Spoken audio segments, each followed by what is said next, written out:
can lead a horse to water, but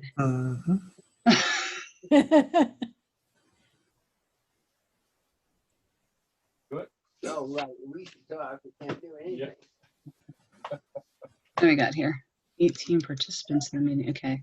So I only see 2 people in the waiting room. Am I right? Yeah, Sheila and iPad too. Okay.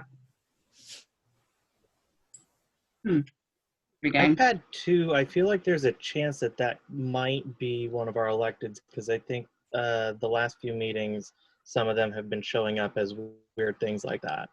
But it could also just be who knows. So. Yeah. Well, I know that iPad doesn't work with very well with with dialing. Could it also be kind of wonky with Zoom as well?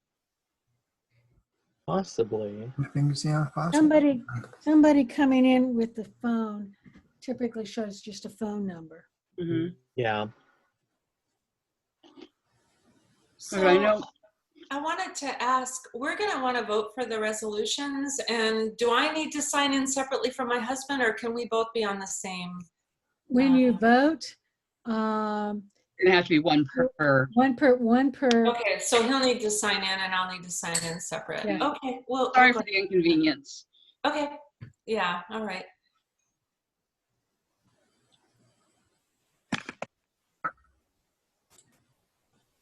In your office, honey?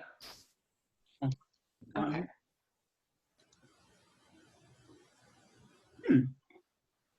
Oh wow! Is it good food? Finishing up a cookie. Sorry. It look good. I like Colleen's puppy dog. That looks cute, like a Westie who's going to be useful one of these days. Okay, I'm going to make when we come to the agenda, I'm going to make a motion that on the member minute to add RSOs. I'm sorry, I'm spacing with RSOs. Your RSOs for the resource school officers. Oh yes, definitely. Oh, okay. Sure, by all means. Gwen, glad you could come. Hi, nice to see you. Gwen's one of our new PCO elects from Mount Lake Terrace. Cool. Hello. Thanks.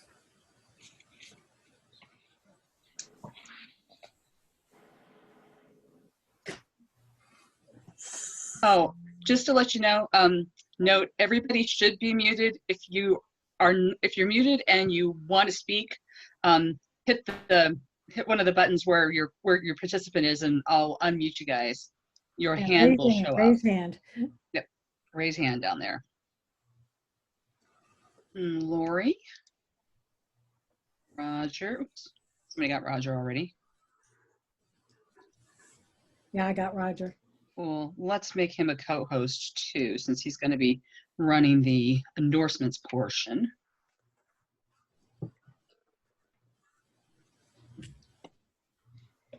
Jeremy J. Who's Jeremy J?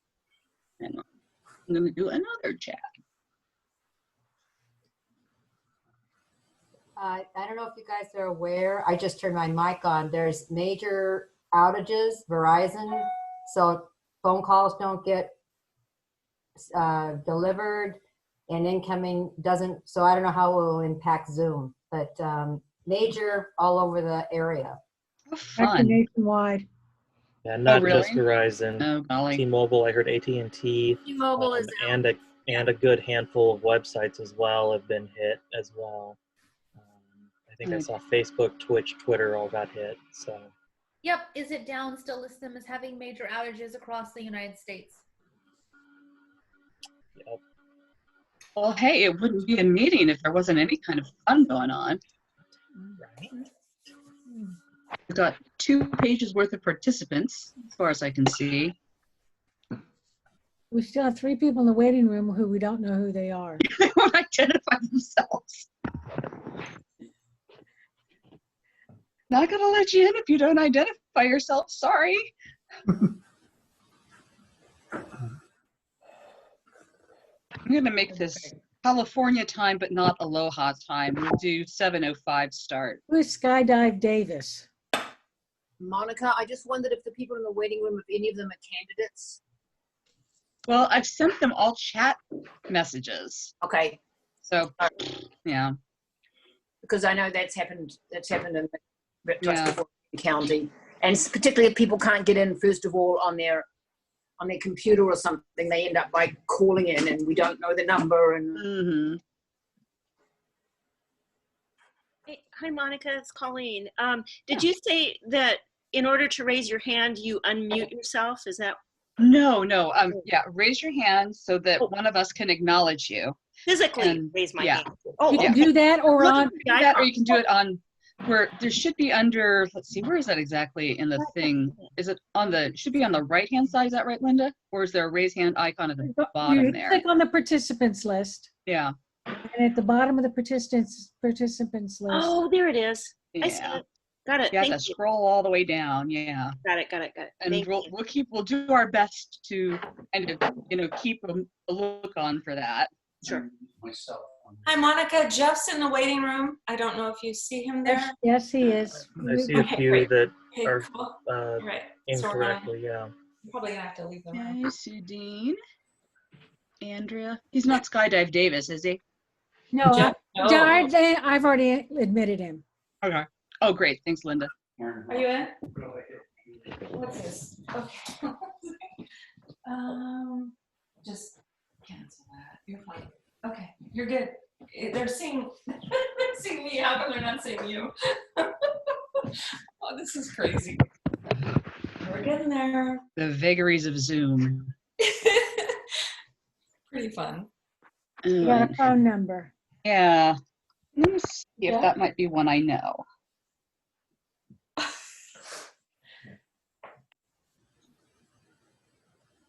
That might be Ia or something like that. I think Ia is a 425 number.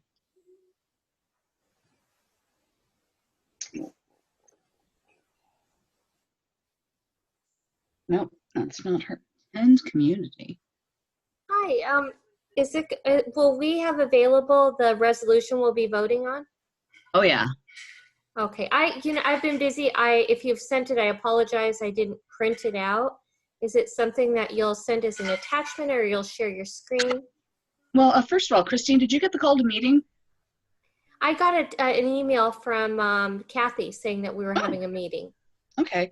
Well, I thought you were already in the list for the call to meeting. Let me forward that to you because all of the attachments are on that. So if you want to take a gander at it before it shows up on the agenda, you can. Oh, that would be fantastic. I really appreciate it. Sure. And you may have sent it, and in the flood of emails I've had, I overlooked it. And It if that's the case, happens. I'm really sorry. No worries. Thanks I for just have to- understanding. Now if I can find the blasted thing.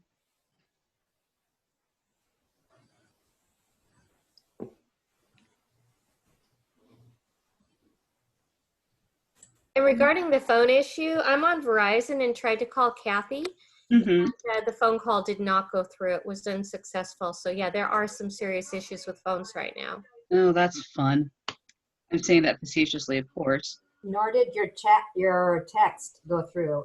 And we have a situation on the chats that the only people available to chat at this meeting are the hosts and co-hosts. That's not an issue. It's getting way too crazy when people start chatting on our chat room. We Okay, can't that follow was it. by design? Okay. That's by design. Well, then, Gwen, I'd like to make your acquaintance. Hey, Christine, what's your email? If you want to send it to, go ahead and send it to Christine Reed, ChristIne, REID, all run together, at IBEW77.com. BEW77.com. And I think I got an email address for you as well, but yeah. I get it too, and I totally lost the bloody thing. Does this one work, Christine? I've got read437 at Yahoo. Yeah, go ahead and do that one. That will work as well. Okay. All right. Now this is a forward from my Yahoo address, and all of those links should work.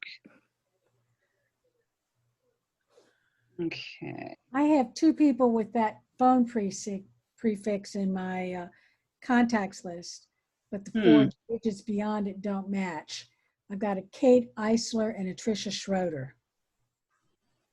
Yeah. I guess do you want to default on the side of caution of letting a phone in? Yes, and then clarify with her who she is. Yeah. Get her to You do change it. her or that Okay. one. And I'm going to let Bala in because that's Carl's wife. Okay. Let's Bala here. I'll change that. Come on, give me the list of participants back. Okay. Oh, Bala. Rename. And voila. So you let her in, so I'm trying to see her on the list. Yeah, that's the 206-225-1136. Yes. Okay. So I'm going to unmute her. Can you identify yourself as to who you are with the phone number of 206-225-1136? Yes, can you hear me? This is Carmen Gonzalez. Okay. I'll fix that. Thank you. Gonzalez. Yeah. If I misspell anything, please correct me. Anyone happen to know who Tend Community is? I don't know if that's a speaker that we should know. I'm going to let those guys in. Okay. Bugger. Tend Community, you should be unmuted. Can you identify who you are?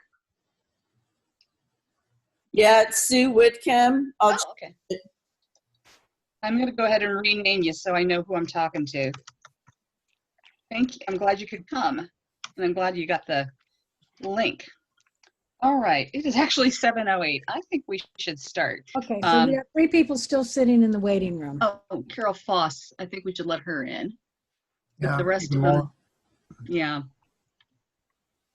But let's go ahead and call this meeting to order at 7:08. And let me open up the agenda. One moment, please, everybody. As soon as I can get to my share screen. Yeah, here we go. Here.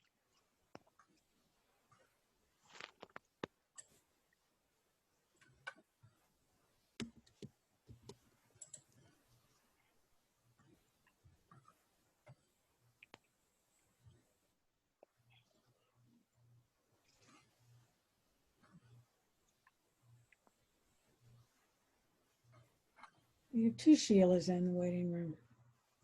No name who idea who they are.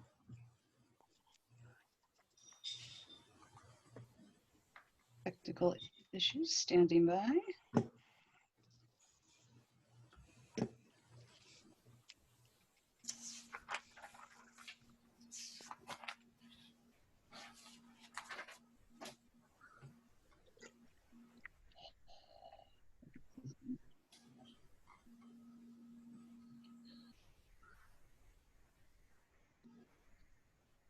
Here we go.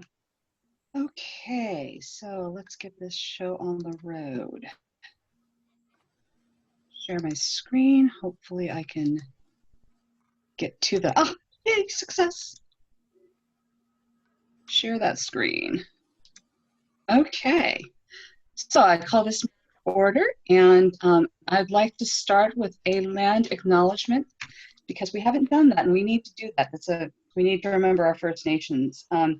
We want to acknowledge that as we gather here in the First LD on the traditional lands of the Puyallup, Stillaguamish, Tulalip, and Snoqualmie tribes, past and present, and honor with gratitude the land itself and the people who have stewarded it through the generations. It calls us to commit to continuing to learn how to be better stewards of the land we inhabit as well. And I would like, Ken, can you screen share actually, let me stop sharing this guy. And could you share the flag for the Pledge of Allegiance, please? Yes. And to make things streamlined, could you do the pledge for us?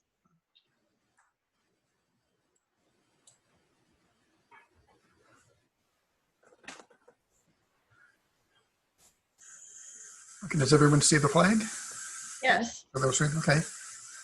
I pledge allegiance to the flag of the United States of America and to the republic which stands, one nation under God, indivisible, with liberty, liberty and justice for all. Oh, thank you. Okay, so if you can stop viewing there, we'll get back to the agenda. Thank you. I think Jackie is the phone number. Okay. Okay. Yeah, I saw that text. I'm like, oh, I wonder if that's Jackie. Okay. First thing I'd like to do is I wanted to quick review the agenda with you all and see if anybody had any amendments that they wanted to put in. Linda, I think you said that you wanted to add, what was that? Give us the acronym Resource again. school officers to the member minute. And give me that again. It was the R what? RSOs. RSOs. Okay. And we'll add you to that. It's not Holstein. Holstein. And is there anyone else who would like to add an item to the agenda before we decide to call it good? Raise your hand if you so would like to, either in the participants file or on your actual screen. Okay. I'm not seeing any. So seeing and hearing. One hand up from you do? Rachel K. Where is she? Trying to find her. I know she's on the list. I just need to get to her.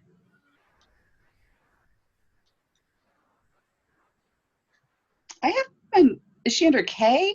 Because I've got Patsy and then Rosemary. My participants are under are alphabetical. Who did you say? Rachel K. On my screen, she's showing up right between Oh, Ken here and she is. you. Gotcha. Okay. Rachel, I'm going to lower your hand, and then I'm going to unmute you so that you can speak. Just one moment. Rachel, you should be unmuted. Go ahead. Hi. Can everyone hear me all right? Sounds good. Okay, great. So I wanted to talk about the George Floyd protests in Seattle and about some proposed Seattle City Council resolution today. I know this pertains to Bothell, Burien, or outstate areas, but I mean, in this particular meeting, but I think that it's relevant to discuss what's happening down and, implications for civil liberties as a whole. Well, I think that would fall, Rachel, under the member minute. And if I can give you, how about, because we'll have some folks that'll want to talk regardless as well. How about, can I give you 90 seconds on that one? Oh, okay. When would I be able to speak? That would be during our member minute. We're going to have that, yeah. So I decided that we needed to kind of, have like a community chat about how things have been going lately and talk about stuff like that. Okay, yeah, great. Good idea. Thank you.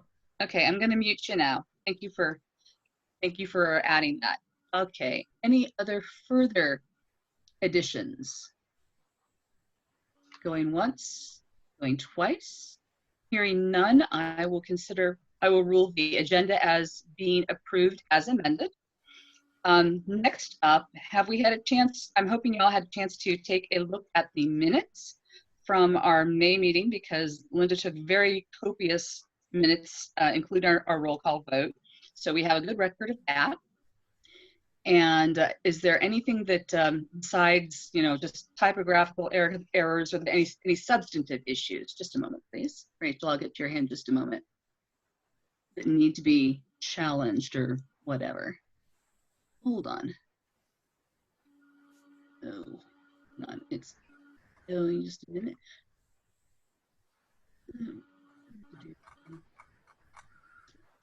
Bugger. Rachel, you should be able to speak now. Okay, thank you. I want to add one more thing, agenda. To the member minutes. So seeing like that's already being suggested in the economic fallout, and one of those cuts involves closing this mental health center for mentally ill low income people, and they're closing, and these mental health centers are affiliated with the University of Washington. There's one close to the Seattle campus, and then I think there's one called the Montlake Center. Rachel, I have a question. Can I interrupt you for just a second? Is this something that you want to inform the body about, or is this something that you want the body to do something about? Well, information's the first step, and then we can deliberate whether we can take action. I know nurses' labor unions are already taking action. That would be something else to discuss. Okay. That would be new business. Okay, two things, and I'm going to have my parliamentarian. I'll have Linda kind of give me pointers on this. Since she's looking at us possibly taking action, that actually should be in the new business. That's what I'm thinking, new biz.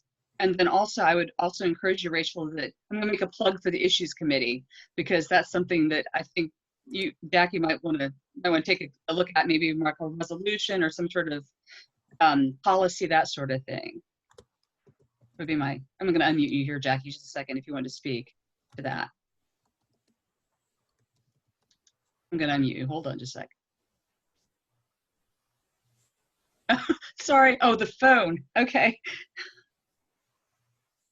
Hang on. Do I have to? I think if you do *6 or #6, that'll unmute you.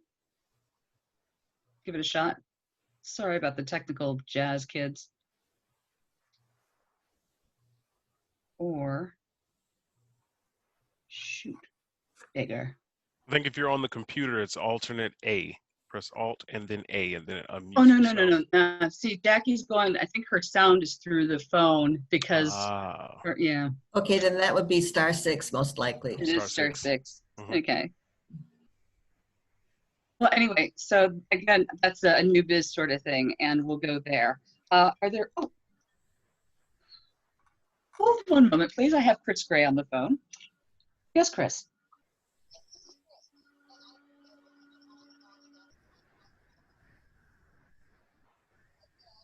That's you. Okay. I will let you. Okay, thanks, Chris. Okay, thanks. Hey, Linda, Chris's iPad too, Chris Gray. Okay, thank you. So she'll fix that. All right. Any further changes that need to be made to the minutes? And if we can try to, it helps if we get these things done in order. So if you have something that you need to get, maybe anyway, just try to get any questions done in the actual chunk of the minutes that we're going through. Okay, hearing none or seeing no hands raised, I am going to call the minutes as approved. And okay, now we've got, so finally, welcome everybody, and welcome especially our new PCO elects. Hope to get as many of you involved, if you're not already, with the getting out the vote effort, because we're in a very difficult time, as you know.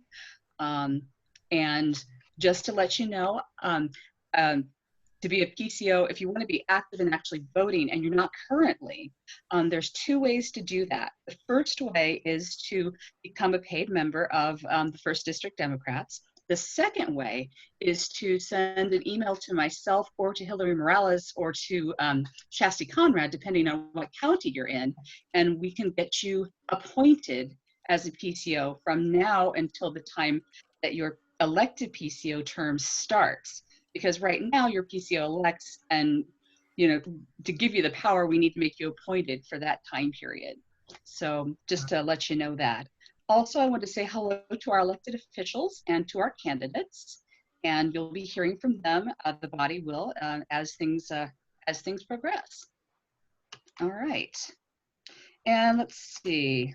So this is the tricky part. So Jackie is on the phone, or we have to get Jackie on the phone because Linda, you had said that something's going on with our guest speaker. Yes. So I guess maybe Jackie, you can nod depending on what Linda has to say about the situation with, or what I say about the situation with Ms. Franz. Sounds like Commissioner Franz is stuck on the east side. Yes, she's And stuck in Eastern Washington, and her aide was trying to see if she could record something, but where she's at has very low to limited Wi-Fi ability, and with this phone outage, she's not being able to get through. got it. So I guess we'll hear. Well, this is a good time, I think, for us to make a quick little plug because Commissioner Franz will be speaking at our Issues Forum coming up on June 27th. And she believes in, if you'll pardon my French, getting epic shit done. That's not her keynote, but she does get quote unquote shit done, which is why she's over there in the eastern part of Washington right now. Anyway, but I would encourage you to sign up for the forum if you haven't done so already. Tickets are what, are they, what, 15, I think? Or, I forget. Okay, so you pay for that and you'll get really good speakers, and it's Zoom like this. So 3 hours and it'll be a good time. And you know, not Kathy, Jackie and Linda and Amber King and all the good folks from the Federation of Democratic Women are working really hard on this, and they're really doing a great job. All right. All right. Well, we have a little more time then. I mean, I think this is probably kind of, what I want to say, kind of kismet that we have more time to maybe talk amongst ourselves about what we've been going through with COVID, and especially just the atrocities that have been happening to our friends and neighbors of color at the hands of some law enforcement folks. Just to let you all know, the e-board is in the process of finalizing a statement to this, and we want to make sure it's done right, and we'll be posting that to our website. Actually, I would like to... That was Jackie, and she is got booted out, and she's going to come back in. And she could tell us the answer.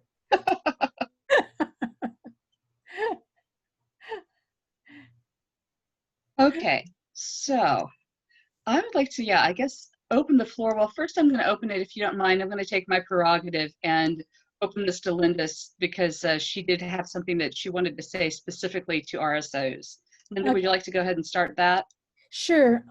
Tomorrow night, the Edmonds School Board is holding a special meeting regarding resource community officers, the police who are in the schools. They are considering defunding and ending the contracts and not reinstating the contracts with the Sheriff's Department for these community resource officers. If you would like to send a note to the school board, I'm going to put in the chat 2 items. I'm going to put the list of where you can find the school board members' email addresses and a link to actually sign up to attend the school board meeting tomorrow night. Great. Thanks, Linda. And all right, now I would like to open the floor up to, how's everybody doing? Does anybody have any announcements about the CHAZ or I've forgotten what the new name is for the protest portion of CHAZ? I think it's CHOP. CHOP, I think that's CHOP it. is what they have the new name as. That's right. And I'd like to give priority to our guests and our members who are people of color who would like to speak. And if you want to go ahead and say something, raise your hand and I'll make sure you get unmuted. Okay, looks like we got Hillary here and Wanda. Hold on just a sec. Okay, you should, yeah, there you go. Go ahead, Hillary. Hi, I just wanted to spend my member minute to let you guys know that there's been a lot of discussion about the importance of defunding the police. And what we really need to have a discussion about is that this is not the idea that we're going to get rid of the police. The idea is that we have been defunding a lot of things, and the police have not had to share their fair share of it. We have seen the defund movement towards our schools and our mental health and our health facilities and our child care and everything else that's really important. But we see our cops being able to purchase things like in Snohomish County, our cops have a tank. Mm-hmm. The reason why is absolutely baffling, because we know that they're rolling down Main Street in Snohomish waving a flag from what appears to be a Wildcat, which is a type of armored vehicle. And the real thing that we really need to be able to engage with is, as somebody who has testified in front of county numerous times now regarding our police movement, is that we need to be able to make sure that people realize it's not the idea that we are falling into anarchy as our Republican associates are claiming that we are reaching towards. It is the idea that we have overextended and over-empowered our sheriff's office and our police officers in a way that directly proportionately attacks people of color. And this has become an untenable situation. And so I encourage everyone to do some research and really look into the movement. And when we are engaging with our opponents across the aisle, making sure that they understand that it's not the concept that they're selling it as on Fox News or Trump is tweeting about, but it is about the proportionate reallocation of funds so that we are supporting our communities, we are engaging with our communities, and we are healing our communities in a way that we are not when we are dealing with our police structure, which currently comes from a place of racism and fascism. And once we address and understand that as people, we can better address the situation and move past that.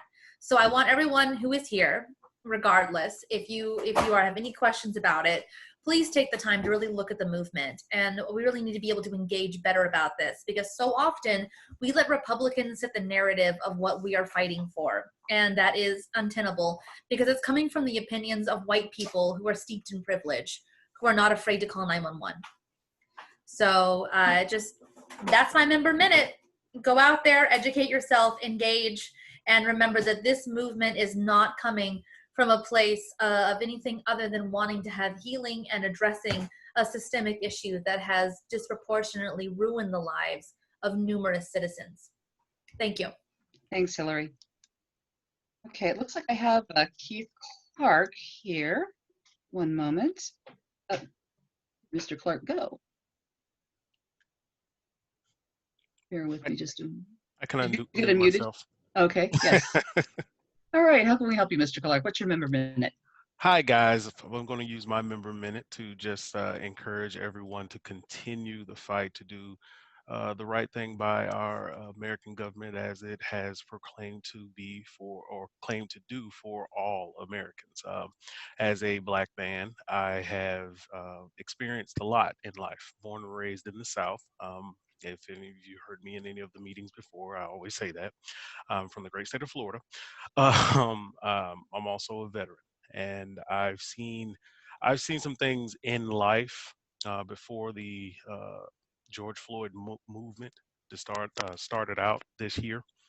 And I just want us to all stay encouraged and aware of what it is these protests are for. And I know all of us have conservative friends or conservative members in our communities. Make sure we're educating them that this is a vindication for a lot of African Americans, a lot of Black people around America.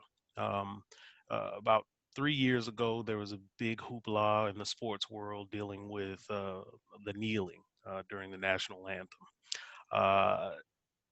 At that time, you had a lot of Republican talking points going out and conservative members going out in the community saying that this is a disrespect to our flag. This is a disrespect to our men and women in armed services who put their lives in harm's way for America.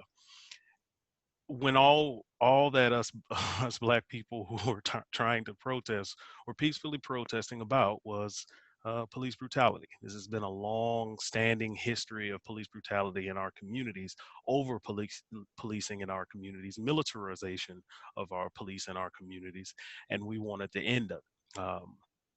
It seems now a great time for the wind to be blowing in the direction of a more fair judicial system for us. Let's keep that in mind as we are marching through, making calls, getting people to vote. Try to win these hearts and minds of people who are just rigid in their corner.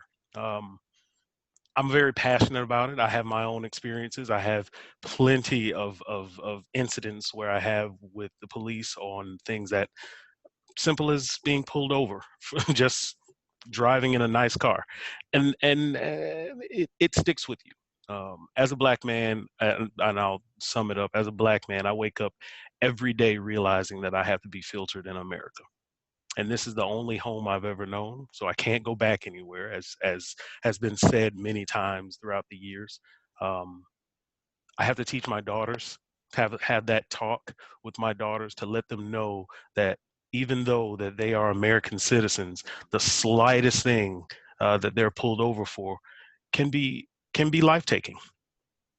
And that's something that we have to live with in this society. We're pushing to keep that from happening anymore. It's not going to be racism will not be solved in one election. Racism will not be solved in one protest. But we can start having that now.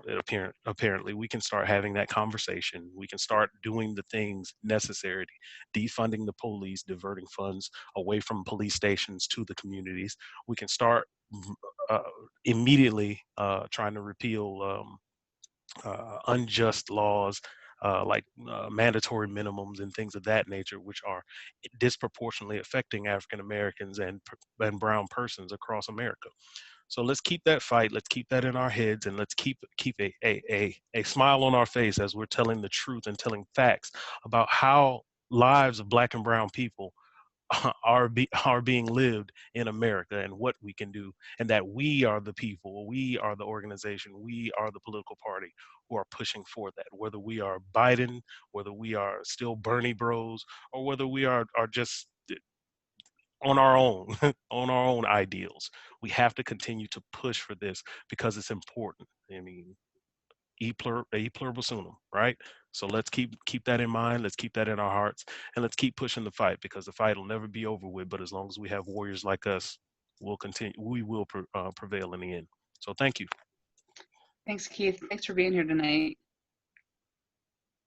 Okay, it looks like I saw Kathy next. Hang on, Kath. I'll unmute you just a sec, unless you've already done that. Ah, here she is. Well, I was going to rescue David Ash. Did you get him, Linda? Oh, he's here. Okay. All right, good. Monica, just a clarification, is this, I wanted to make a pitch for something, not the postcard, but something else. Is this should we continue on this vein? Yeah, I think that's probably going to be, unless it's going to be for the... I raised my hand to get David in, and I'll wait, and I do want to affirm Keith, and I know that Jeremiah's here and Carmen Gonzalez, so I'm so glad you guys showed up. Yeah. Friends I met on the marches, so it's good. Thank you, Monica. I'll pass right now. Thank you. Great. I think I saw Marcia. Hold on just a sec. Marcia. Oh God, I sound like Jan. Marcia Stepman, where the devil are you? Well, I'm right next to you on my screen, but I'm going down the participant list. Well, I'm at the top of my list of those. I'm sure everybody else is too. Anyway, thank you for recognizing me. First of all, I just want to say I'm so pleased that at this moment we are able to hear the voices of the Black and people of color in this country. It's something that's really been missing, and it's really powerful for me to hear everyone that's speaking out from their own personal experience. So I appreciate Keith a whole bunch for showing up and for speaking to us, being open and to us to let us know of your experiences. I know that many of us are like me. We know these things theoretically. We know that all people are equal, Black people are the same, all people are the same, all that, but it doesn't mean the same thing to know it in your, I guess, the theory of that. We know the theory of it, but we don't know the reality of how it's actually not true in our country. So, but I wanted to just hold up what what Hillary just said about the defunding terminology. I mean, I read some quote today that said, people used to think that defunding police was a radical idea, but until they remember that we defund education all the time. And I would add to that, we defund healthcare all the time too, mental health care. I mean, that is probably the next big crisis. Well, it's been a crisis for years, but that is a real need also to fund adequately mental health. So I wanted to also let you know that you probably already know about the Health Workers March. 7,000 UW medicine healthcare providers marched from Harborview to City Hall last Saturday, I think it was, a week ago Saturday. And they are just all about this, making sure that health equity is achieved as well. And so from those of us that are working in the health equity movement, we really think that healthcare is the heart of the equity movement. If we can start, well, there's so many places to start, but if we can really get some equity in healthcare and by making it affordable and available to all through a government funded plan, that's my thing. So I'm just going to mention it. That would be really great. And I think there's some movement toward that because the Universal Healthcare Work Group is coming to some conclusions over the summer. They'll be recommending a plan, several plans to the legislature. And we really hope that this is our moment to get equality and equity in many areas across our society. And whether it happens in healthcare first or somewhere else first, that's fine. But as long as the ball keeps rolling and we just get a transformative society going here in our country. So I'm just appreciative of this moments, sorry, it's gone on for a while, and of all of you and us that are working together in this movement. So thank you. Thank you, Marcia, appreciate it. I think David Hablowitz, I'm gonna let Dave be the last one to speak to the member minute, and then we'll end that section. Mr. Hablowitz, you should be unmuted. Wait, hang on. Yeah, you should be unmuted now. Thank you, Monica. First, Keith, I appreciate what you have to say. I grew up in Florida as well, and about a third of my school was Black, and I observed it from the outside, what you were going through. Go Gators. Hey, hey, hey. All right now. You watch it. And I'd love to have conversation with you later, but what I wanted to share was a positive, totally outside of the things that we've been hearing. Recently, I went to drop off some stuff at the Goodwill here in Woodinville, and they've always had a line. It gets backed up, and people are actually getting nasty to the poor person who's sitting there waving the traffic by when the line gets so long that it gets backed into the traffic. Finally, I reached out to the president of the Goodwill office here in Seattle, and I let him know what was going on and gave him some ideas to fix that. And in short, he was really appreciative. And they are making a lot of changes. And he took some of the things that I did, and he's actually going to work with the staff to make it better so people will stop being nasty to them and to help them be a little more efficient. So my point to all of this is when you see things going on in the community, and the fact that we're all here in this meeting says that we already are people that will step up to the plate. But I encourage you, anytime you see things like that, to go ahead and take that time to make that phone call. Don't feel like, well, it's somebody else's problem. And you know me, I always take it upon myself, and that's what I did here. And I'm really glad to hear that they're going to be making changes there this week. So I share that with you as a positive from all of this, because they are getting record level of donations. How cool is that? Great, thanks, David.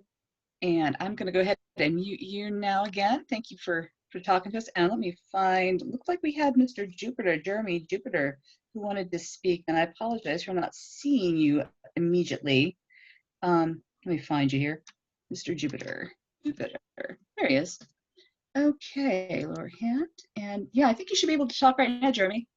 Hey, so thank you very much, Kathy, for introducing me to the group. Can you guys hear me well? I'm not. All right, perfect. So just the conversation that's going on right now really makes me feel welcome. And honestly, I don't have all the talking points, but I do have an antidote. So my tail light has been out, and the efforts that's been taking place locally in Bothell can really, I guess, assist on an emotional level. So my mom like really stresses about me and my brother, and just something as simple as a tail light being out, she literally just like kind of flew into this like like emotional response that I was just being irresponsible with my life. And being a part of the walk in remembrance of Mr. Arbery, I was able to connect with Kathy. Kathy was able to connect me with this meeting. And this is just really one of those like welcoming moments. I went to high school at Jackson. I went to middle school at Heatherwood.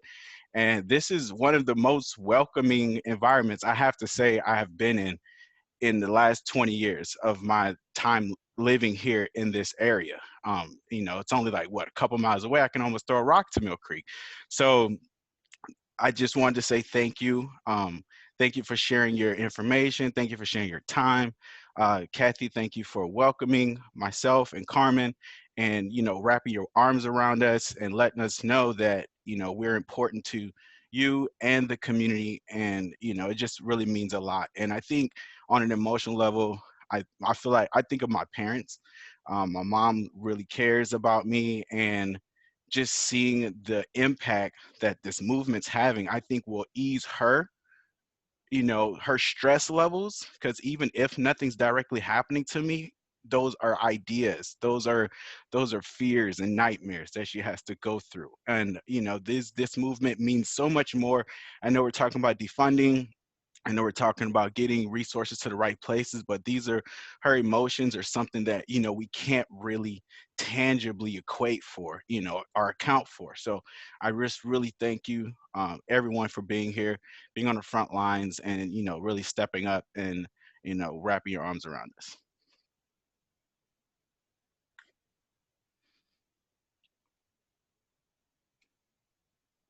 I was muted. Thanks, Jeremy. Appreciate it. We're going to go ahead and actually have a little bit of a tweak on the schedule. Just want to, I know I'm going to tell the room this, but Ken, be on the lookout. It looks like we do have a recording from Commissioner Franz. It's about 8 minutes. So when you see it, let me know and we can do that portion of the meeting. Okay. Does that sound okay, Jackie? Go ahead and like do a thumbs up or something if you see. She's sending via email then? Yeah, she should be, or some sort of a, I guess, a video that. She's giving you a thumbs up. Okay, so yeah, thanks, Jackie. All right. So, but until that's in your hot little inbox there, Ken, and ready to go, I'm going to go on and Ken, she says it's an MP4 that she's sending by email. Okay.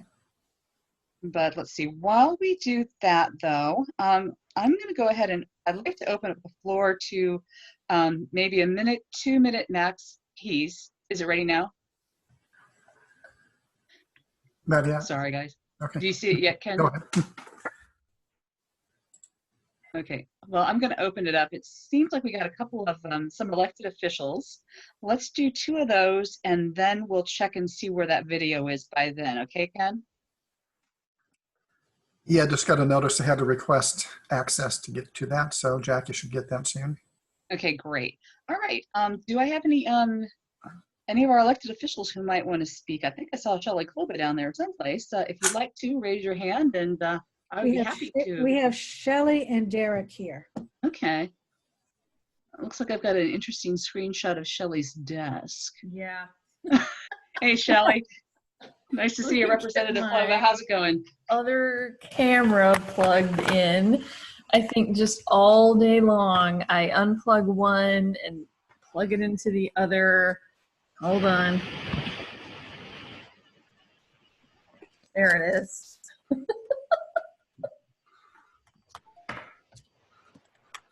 There we go. Speaker view. There you go. That should be, oh, and then I have to tell it which it is too. Oh, there it is. There Okay. it is. Hello.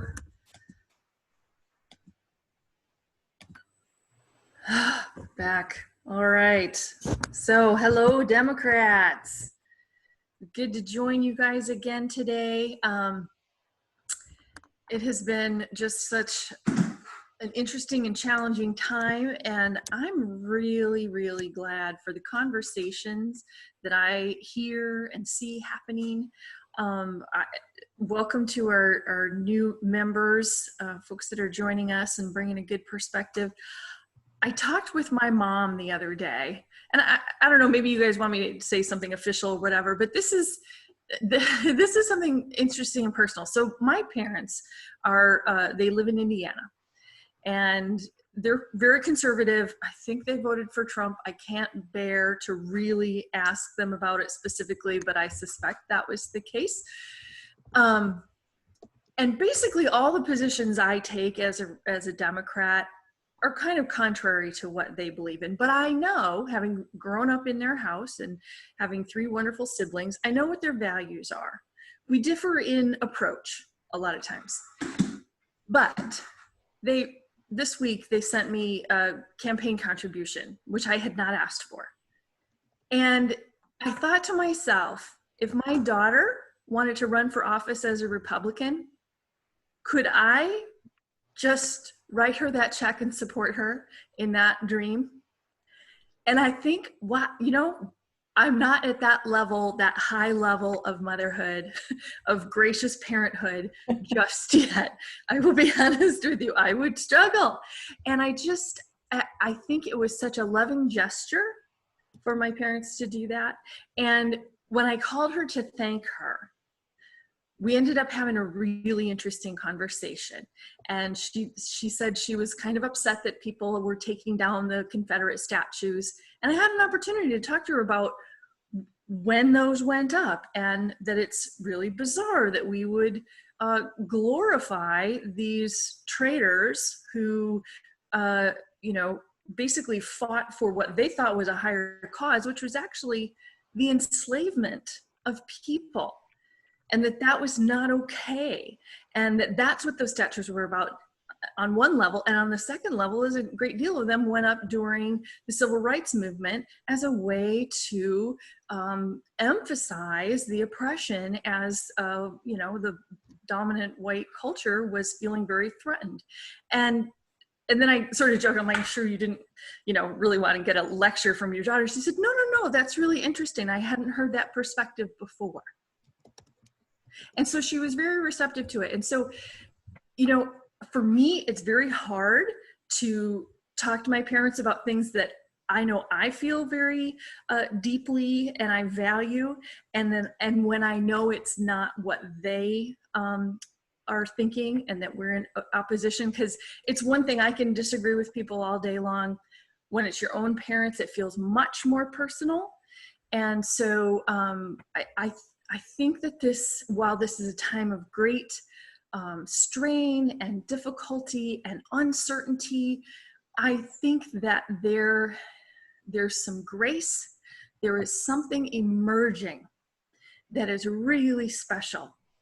And I just want to encourage each and every one of us to kind of be brave for a minute and reach out and have a conversation that you didn't think you could have or might otherwise have, and take the time to do it now. I think it's really important, and I'm so glad to have all of you. I know you're doing those kinds of things too, and I just want to encourage it.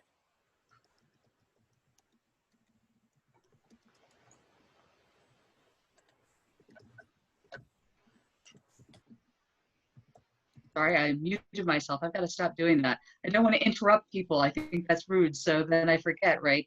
Again, so if anybody has questions for the elected officials or anything of that nature, they are free for that during this particular time. But until that time, I'm going to go ahead and mute my own representative. I'm really bad. And I'm going to open the floor to Senator Stanford as soon as I can find him. He can probably figure out how to unmute himself. He's a very astute. Yeah. Can you hear me? Gotcha. We're good. Okay. So Just a couple things I wanted to touch on. First, an update on discussions around a special session. It is looking now extremely likely that there will be a special session. I don't think they've been finalized for it yet, but I am expecting that to be sometime in August. And clearly, there's a couple of things that that we'll be taking up. One is budget issues, trying to take some early steps to adapt to what's going on with the state budget due to the economic slowdown. This is going to be a huge battle. This will only be the first piece of it, and in the regular session will continue to play out. But a huge battle, I think, between the austerity approach of saying we just have to cut everything until it balances, and the idea that, you know, we are not we're not broke as a state. We have an opportunity to have a fairer, more progressive revenue system, and if we take those steps now, we can actually increase revenue at a time when we know that there are really large needs out there. The higher education system in particular, I think, is at risk because that's part of the budget that is discretionary. And so when there are huge cuts, they tend to fall a lot in higher ed. And because of the economic slowdown, we know that there's going to be increased demand for those services, people wanting to go, you know, get retrained or expand their skill set and things like that. So, so I just wanted to kind of, you know, set up the narrative there that I think we're going to be seeing is those competing approaches. Another area that we're working on and trying to prepare for a special session is around police brutality and our policies around that. I've been doing some reading myself and my colleagues. You know, we're working together, trying to reach out to leaders who can advise us on this. There are a couple of websites. One is 8can'twait.org. Another is 8toabolition.com that have a lot of ideas, concrete policy proposals. I think the resolution that's going to be discussed later has, I think it looks like most of the 8 Can't Wait policy proposals incorporated into it. So these are being examined. We're trying to figure out what we can do in a special session. But I'm really encouraged by seeing leadership, including the chair of the Judiciary Committee in the Senate, really engaging in this and trying to really take some bold steps. I think it's clear that that's what's needed, and I've been encouraged to hear that reflected from other people in the legislature. So I'm excited about that, and I think that we really have a time here when the public is engaged and people are paying attention and are speaking out and want to see this change. So we need to take advantage of that and try to get some big, bold action done. So that's a couple of things that we're working on, and yeah, I'll stop there. And well, also just really great to hear all the discussion so far in this meeting. You know, all the different perspectives. It's really helpful to hear that. So thank you. Looks like Marcia Stedman has a question. Hang on, Marcia, I'll unmute you in just a sec. Actually, yeah, here we go. All right, come on. Unmute. I think you have to accept the unmuting there. There you should be. There you go. Yeah, thank you, Monica. So Derek, Senator Stanford, can you tell us a little bit more about the 8 Can't Wait, what that means and what's included in 8 Can't Wait? Sure. So, so it's basically a set of 8 policies. I'll just kind of read through really quickly, from their website. They have a lot of additional information, but so banning chokeholds, requiring de-escalation, requiring warning before shooting, requiring exhausting all alternatives before shooting, a duty to intervene, banning shooting at moving vehicles, requiring a use of force continuum, and requiring comprehensive reporting. And I think that in the resolution that'll be discussed later, I think all 8 of those points are included in it. Now that's one set of policies, and that's one group, and there actually has been some discussion I've heard that that set of policies is by some people viewed as really not enough, that it's a too small of a step. And I think the discussion about the defund the police movement is kind of bringing some of that to the forefront, to say we really need to think about how we are allocating money to deal with different kinds of problems. And we have gotten into a place where we really are tasking the police with solving problems that they should not be in charge of. Dealing with poverty issues, dealing with homelessness, things like that.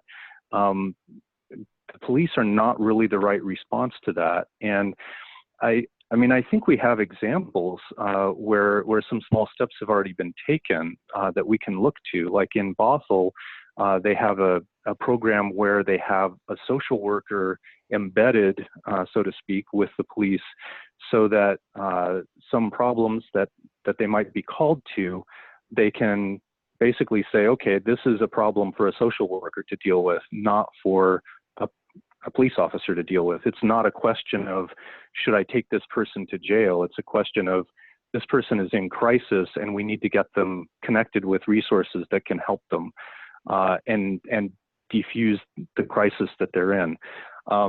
So it's kind of the same idea, right? Instead of hiring more police officers to deal with problems that they shouldn't be dealing with, hire the right kinds of people to deal with those problems, and get social workers dealing with the problems they should deal with, get healthcare workers to deal with the problems they should deal with, respond appropriately to issues of poverty or issues of addiction or things like that, instead of just trying to somehow fit that into a paradigm where the only choice is basically whether or not to take someone to jail, which, in so many cases just makes everything worse. So I think that there's some recognition of that, and I think that we've got some, early examples that we can point to that have been very successful right here in Bothell and in other departments across the state. All right, and it looks like we have, let me find Jackie here. Jackie McGurty had her hand up, and this is going to be the last question for Senator Stanford. Okay, Jack, you should be unmuted here in just a sec. Just have to accept that unmuting. There you go. You should be on. Hopefully I'll last for a few seconds. I just got kicked out and back in again. And I apologize, Senator Stanford, if I missed this, but do you know when this special session might be held?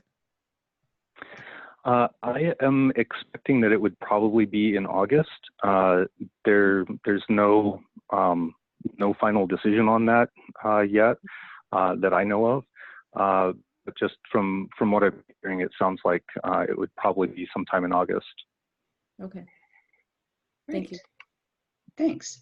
All right, and next up we've got, we'll do a couple things. First of all, we'll have Melissa Plummer, or Mel Plummer, speak for Citizen Del Bene, and then we're going to have that, we'll have the recording for Commissioner Franz, and then we'll break before we do our endorsements so we can get our credentials and stuff all tightened up. So let me find Mel and we'll get you going. Okay. You'll be unmuted. You should be able to speak. Yep. Yep. Thank you. Just really quick, I won't take up too much time. I just wanted to first of all say that the Congresswoman is doing a Facebook Live tomorrow night at 5:30. So there's no event you need to register for or anything. Just tune into her campaign Facebook page, which is Susan DelBene, not Congresswoman Susan DelBene. Gets a little confusing. So it's on the campaign Facebook page, 5:30 tomorrow evening, and it'll be available if you're not able to tune in live. It'll be available after the fact to view. And then the other thing I just wanted to briefly mention, I'm sure everyone saw that the Congressional Black Caucus introduced the Justice and Policing Act last week, which Congresswoman DelBene is signed on to as an original co-sponsor. Right now it's going through the committees. It was referred to Judiciary, Armed Services, and Education and Workforce, I believe was the third committee it was referred to. So the hope is that those committees will finish their markups of that this week, early next week. And the plan is to vote on that bill end of next week. I believe they haven't officially announced the exact day, but the House will be going back into session for votes on the 25th. So that's my update for now. Great. And it looks like Tyler had a question. Let me quick unmute you, kid. There we go.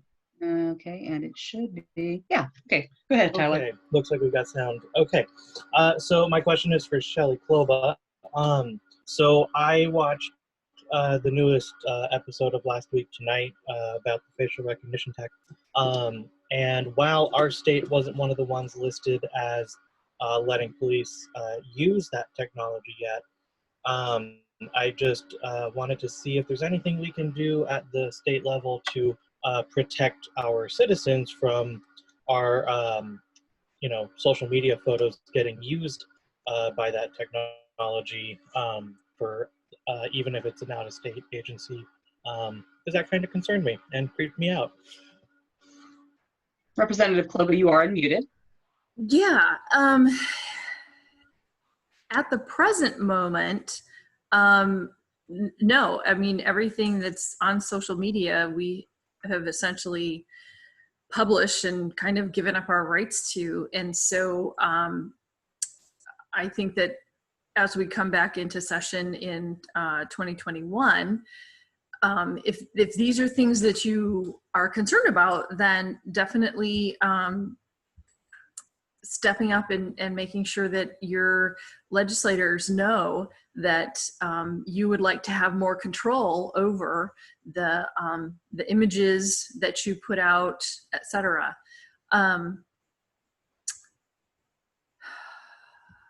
Trying to think if there's any other in the intervening time. Not really. I mean, I think it's somewhat interesting to know that there's a governmental entity that does a lot of research on it will test different companies' facial recognition software products. And I know that the companies build those and build the algorithms based on just massive quantities of data, which is going to be photographs that they scrape from anywhere that they can on the internet, and then compare the entity, the governmental entity that the name of it slips my mind right now, then goes through and evaluates their algorithm for accuracy. And some of them are actually getting quite good. But there's also some really important key pieces about facial recognition that you want to make sure that you have meaningful human review. You want to make sure that the algorithm is not being used to limit someone's civil rights. So for instance, if you get rejected for a loan because somebody has used an algorithm, then that would infringe on your right to not be discriminated against for whatever reason the algorithm came up with. So so that's one of the aspects that we have been talking about in the legislature, but have not fully gotten those ideas across the finish line. So I would just invite you, Tyler, to stay tuned and to continue to think about those things, about how your data is being used. And yeah, definitely keep in touch. Great. Thanks a lot, Representative Clow. Appreciate your time. Let's see. And I think I'm going to go ahead and, in the interest of making sure we keep this show on the road, Ken, can you upload that video from Commissioner Franz?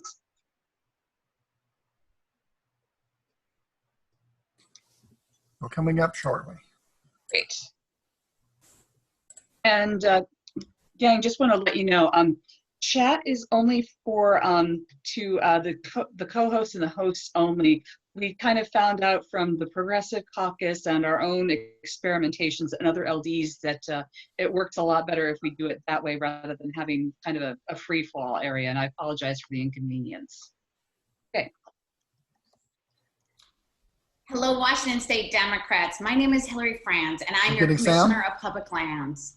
We want to thank you so much for being here today and for giving up your Saturday to be able to create a stronger party and electing great Democratic leaders from the top of the ticket to the very bottom.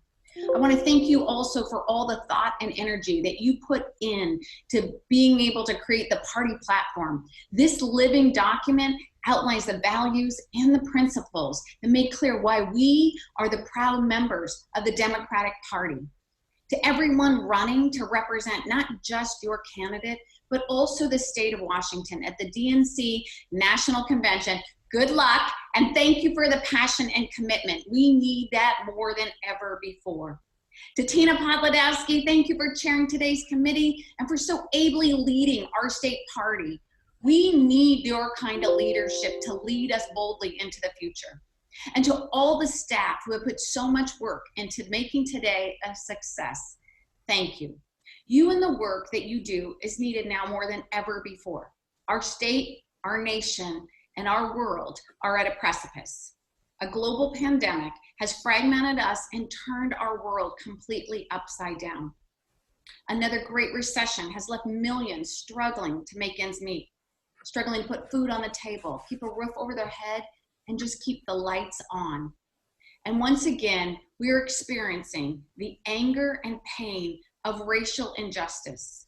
For too long, Black Americans have experienced the brutality and ugliness and evil of racism in policing, from traffic stops to murder. The systemic racism that led to the death of George Floyd is not new. And despite year after year of saying we will do better, nothing has changed. As protesters take to the streets across our country, it is clear that this is not a moment for inaction or acceptance. This is a moment, more than any other time in my entire life, this is a time for unity, for coming together as one state and one nation and saying, never again. We are going to change the systems that are so broken. And that means electing leaders who will push for the change we need to take on injustice and to heal our people and our communities. Elections matter, and we as a state and a nation are truly at a crossroads. President Trump and his allies offer us a deeply pessimistic future, one that celebrates personal gain over country, that rewards division and denigration, that embraces hatred and evil. Theirs is a politics of extraction, extremism, and exclusion. But despite the pain and anguish that has gripped our nation, I remain hopeful and optimistic because another future is possible, because another future we must have. And here in Washington State, we are building that new and better future, one of hope and progress, one built on investing in our people and our communities, that embraces imagination and new ways of solving old problems, that rejects hate and greed and celebrates inclusion, recognizing that we all share this earth together, that we rise or fall together, and that we are all more when we are together. The Democratic Party is a party that stands for progress and for an unending commitment to build a more just and fair world, not to tear the world apart. As Democrats, we must be relentless in our push for bold transformational change, for questioning systems that have been broken for too long. The nameplate on my desk says, "Do epic shit." It's a reminder that we have a finite amount of time on this earth, and we must use every single minute for progress. As the leader of Washington's wildfire fighting force, I push for new strategies to reach fires quickly and keep them small. I then worked with our legislature to secure record-setting funding for our wildland firefighters. Finally, we are building a 21st century wildfire team to keep our communities and our firefighters safe. My Washington roots run deep, from my grandparents' ranch in Pierce County to raising my 3 boys in Kitsap County on a farm. Washington State is my home, and I will always, like you, stand up for it. I'm proud to be a defender of our public lands, which are constantly under attack. When Donald Trump tried to open our waters to offshore drilling, I refused to allow drilling equipment to cross our coastline. When Cook Aquaculture allowed hundreds of thousands of non-native salmon to escape into the Puget Sound, I terminated their lease. And as we confront climate change, from wildfires to dying forests to drought, I have challenged the status quo because we do not have time to waste, not just for this generation, but for future generations. Across the state, we are seeing the impacts and feeling them. Wildfire and smoke threaten public health. Orca and salmon runs are declining. Communities are confronted with floods, water shortages, and drought. It's already here, and we don't have time to waste. At the Department of Natural Resources, I'm making ambitious investments in wind and solar power, including the first solar power developments on public lands. We are also taking bold steps to save our forests. My climate resilience plan, the first ever in this state, is a blueprint for action, calling for us to restore the health of 1 million acres of diseased and dying forest land. Replant 1 million acres of forest that have burned and which sits as a charred landscape. And to prevent and protect 1 million acres of forest from development and conversion. I am determined to work with you to keep the evergreen state evergreen. I'm a leader who believes in bridging divides and bringing people together. We are greater together. That's why I'm so honored to have received the support from leaders across our state, from cities to our most rural communities. They know I show up, I do the hard work it takes to solve local issues, long-standing challenges, increasing funding for our schools, investing in our rural economies, and tackling our greatest crisis, from forest health to drought, and protecting our natural resources. Because we need progress everywhere, from our suburbs to our timber towns, from our local elections to the governor's office. Now more than ever, we need to show resilience in the face of adversity. We need to challenge the status quo and make bold bets. And now more than ever, we need the courage to stand up to dogma, not just in others, but in ourselves. And we need the courage to listen to one another and seek common ground. Now more than ever, we need service and selflessness to put others way before self. And now more than ever, we need hope and belief in something larger than ourselves to come together to tackle these big challenges like racial injustice, inequality, and climate change. I humbly ask for your support as we continue to build a stronger, more united Washington, to set an example for the rest of the nation of how together we can accomplish great things and do epic shit. Thank you. All right. Hello, Washington State Democrat. My name is Hillary Franz, and I'm your Right, commissioner. need to kill that. Yeah, kill the feed there, Ken. Before we break, I just wanted to, I think Jackie McGurty said she wanted to speak a little bit to that particular video and elsewise. Jackie, are you, hang on, let me unmute you just a sec. All right, you're good to go. Yes, thanks everybody. Commissioner Franz had really looked forward to being here sort of in person.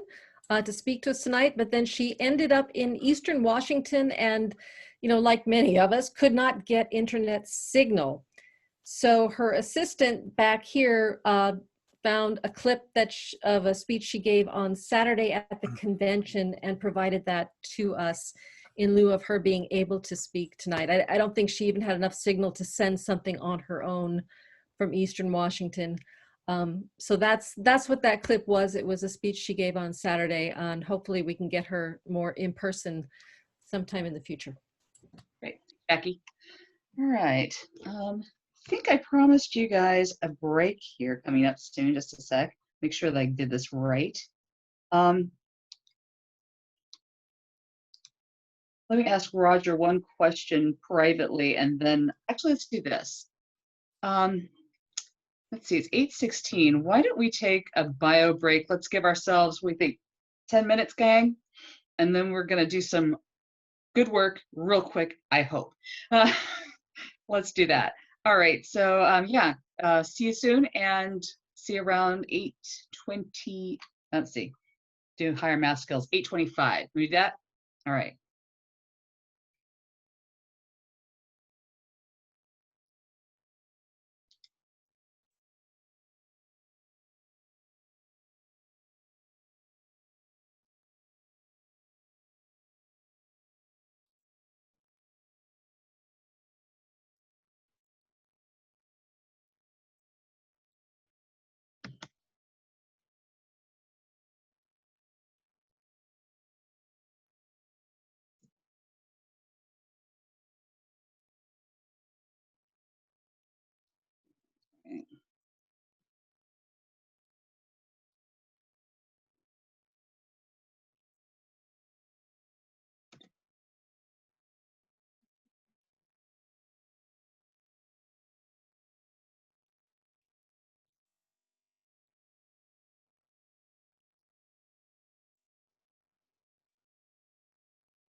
According to my clock, it's a 1-minute warning, everyone.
All right, let's see. Welcome back, everybody. Next on our agenda is endorsements, and I'm going to have Roger take over. And just a quick little credentials report. I got on the horn with Chris Gray, and we have 44 in attendance, and among those 40 people who are eligible to vote. Okay, Roger, it's your show, and the gavel is going to be turned over to you. Great, thank you, Monica. First, I just wanted to say that something that Keith said earlier really struck me, and that was when he was discussing giving a speech to his daughter about what to do if she was pulled over by the police. And to most of us here, that would be just a nuisance. And I don't know, Keith, if you meant to say this, but what I heard you say was that that could be a life-taking event, whereas I would have expected you to say life-changing, and then the fact that you said life-taking was just, that just kind of really struck me. So yeah, thank you for that. Okay, on to endorsements. So we're going to let any candidates here speak, and I think Andrea, I think you're the only candidate here who's on our suggested, actually you're not on the suggested slate, but you are a candidate for one of these races. So I was going to let you speak for a minute. So I don't think we have anyone else here who's, oh, Jared is. So I'll let you go, Andrea, and then we'll let Jared go. Thank you so much for your time. I'm Andrea Robertson, running for position 13, which will be vacated by Judge Doyle at the end of her term, where she will retire. I've spent the last 22 years in trial courts. The reason I'm here now is that the judges who are currently sitting on the bench recruited me for this position. The King County Superior Court has a massive backlog from COVID-19. They know that I've spent the last 22 years inside the courts, fighting every day for better answers from police officers, prosecutors, judges, and jurors. The speeches you've heard tonight resonate very deeply with me. as that has been my experience in representing persons of color. I have spent over 2 decades dealing with this every day in the criminal justice system. I'm ready now to ascend to the bench and bring my skills and abilities and work ethic to work for the people of King County, and I would respectfully request your endorsement. Thank you so much. Thank you. Great, thank you, Andrea. So just a note on the process here. We wrote the endorsement rules such that the endorsements committee can only recommend one candidate per office.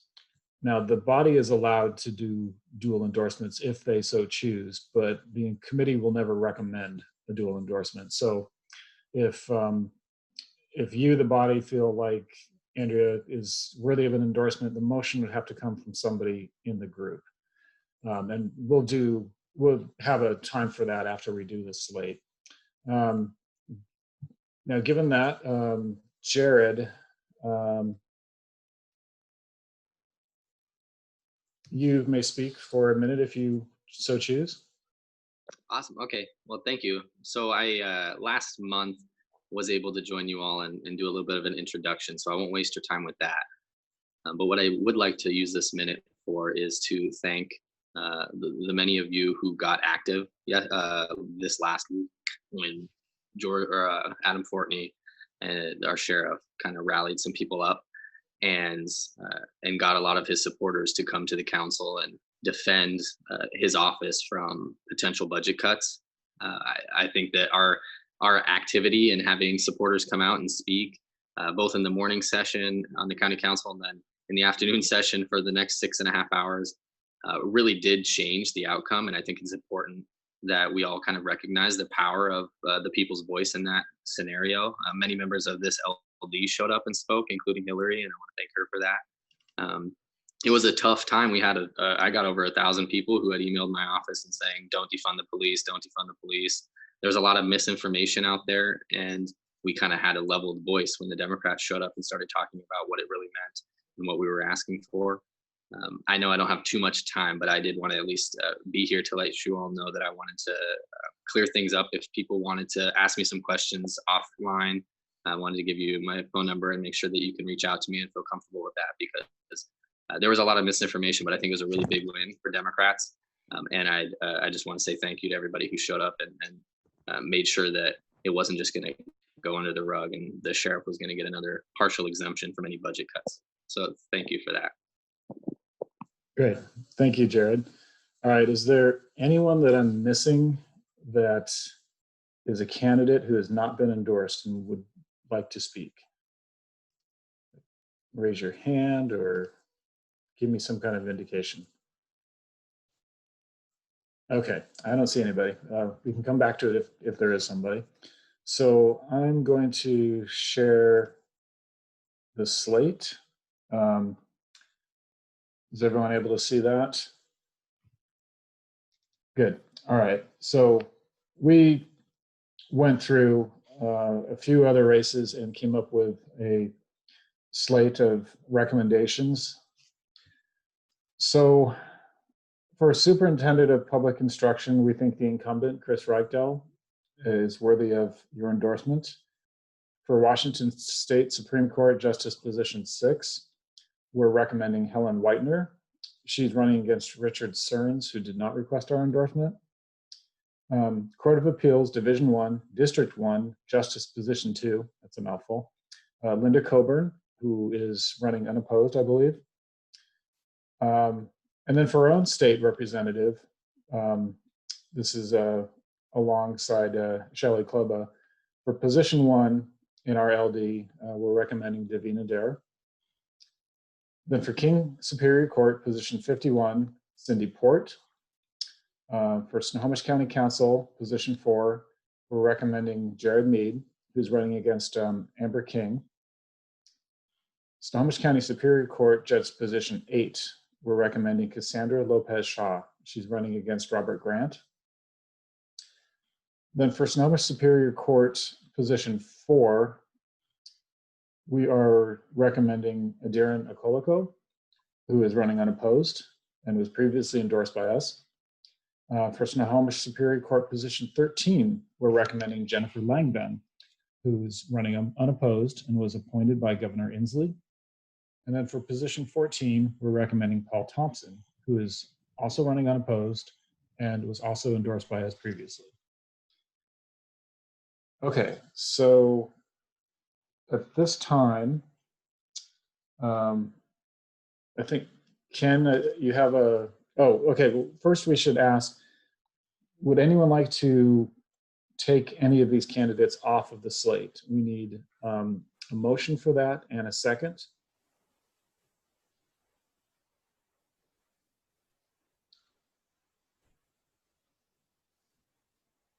Those other, I'm not seeing anybody, Raj.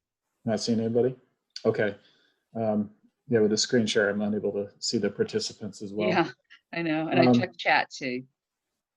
Okay, thank you.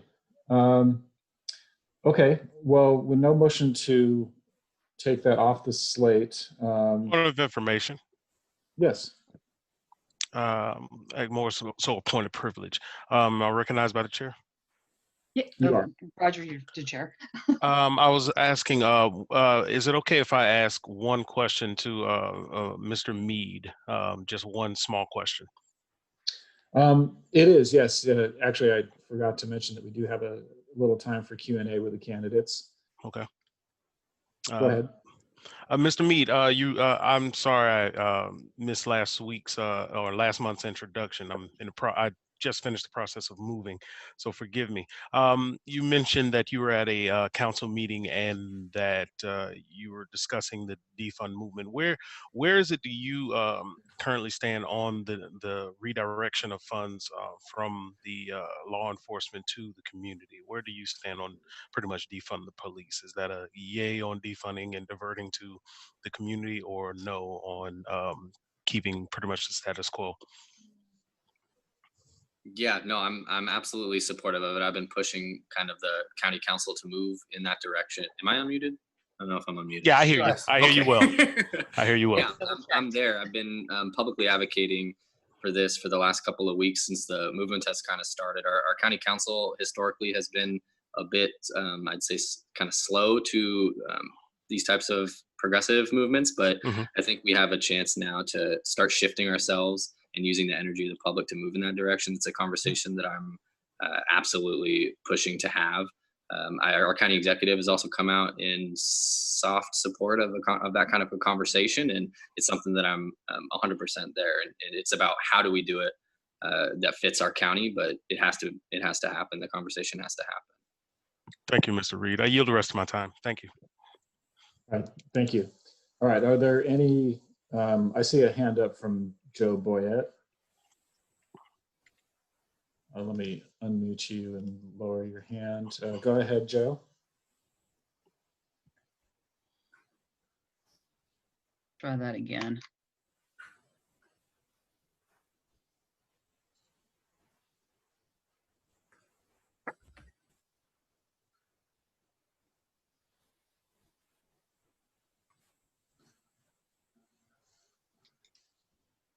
Make sure you accept the unmuting prompt, Joe.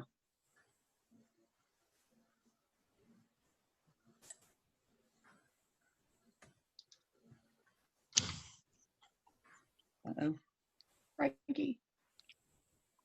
It's always fun here in the first LD. But I see your hand.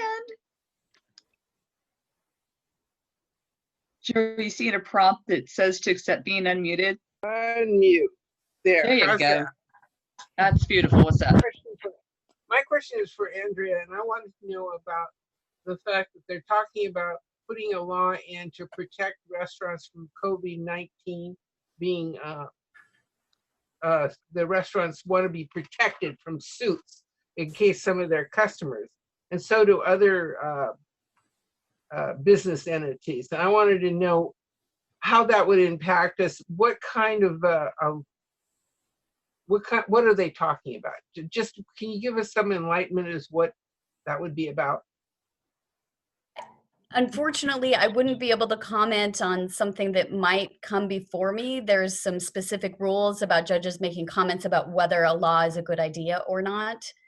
So if there's efforts being made to change the law regarding the lawsuits in that vein, I wouldn't be able to comment directly. As far as the substance of what they're proposing, I'll have to admit I'm not familiar with what they're attempting to change in terms of the lawsuits themselves. Well, thank you. I'd like to be re-educated on this, but can you tell me where I could find information about this? You know, I'm so sorry. I'm not familiar, but you can go to leg.wa.gov if you want to look at any proposed legislation and just do a term search. It's a pretty quick way to find things that are pending. Okay, thank you. Yeah, of course. Yeah, that's very helpful.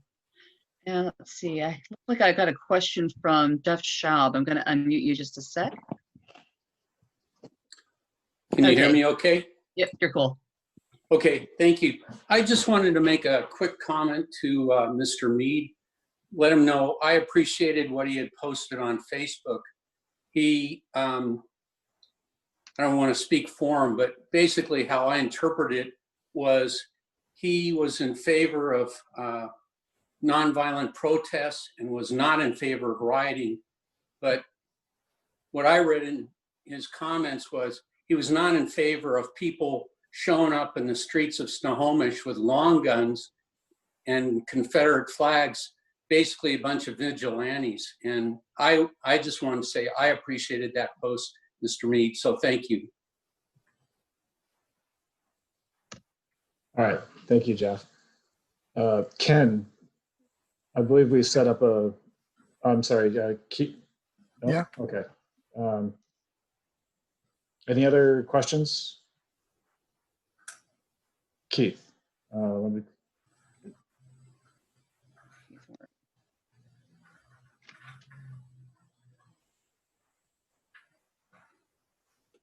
It looks like he lowered his hand. All right, are we all good? Sorry, I'm sorry. I was talking and my thing was on mute. Dang gremlins. Ms. Robertson. Again, what are you running for again? Just for point of information.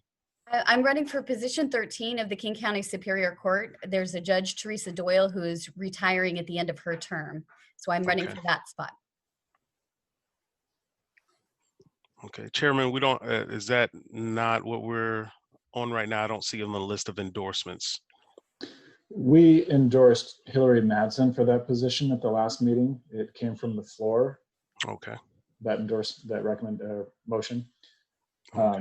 So yeah, again, somebody needs to bring a motion from the floor, which we will leave time for after the vote on the slate. Thank you. You're All welcome. right, I yield the rest of my time. Thank you. All right, so Ken, we created a poll for the vote on the slate. Can you bring that up? Yes, make sure you get the right one. There should be the slate. Okay, just give me 1 second, please. It's launched. Okay.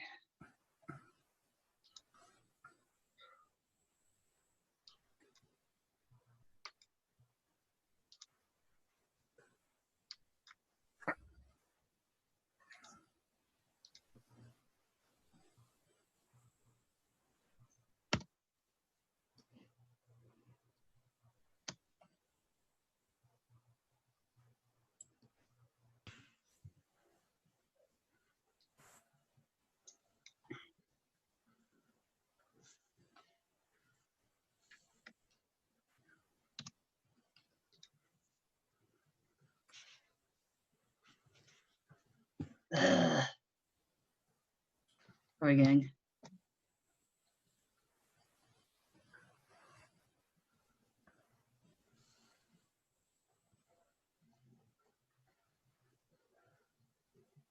And those of us that are co-hosts are going to have to put their votes in chats because you can't vote.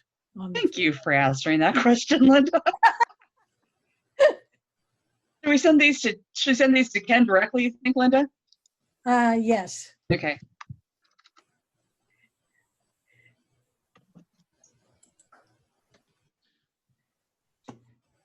Oh, it looks like Joe Jensen's here. All right, so we still have a few people voting, but we've got more than the majority have voted yes. So the slate has passed. Please go ahead and finish voting if you're going to vote, though, so that we have a record of it.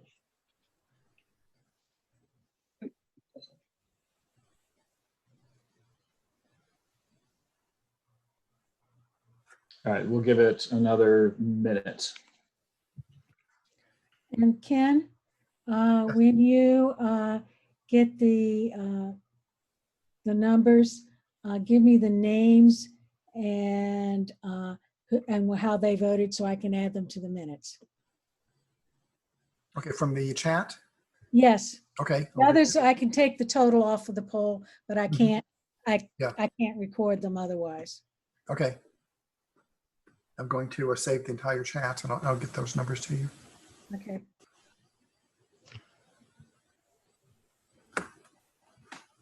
Monica, did you say something about a Joe Jensen arrived?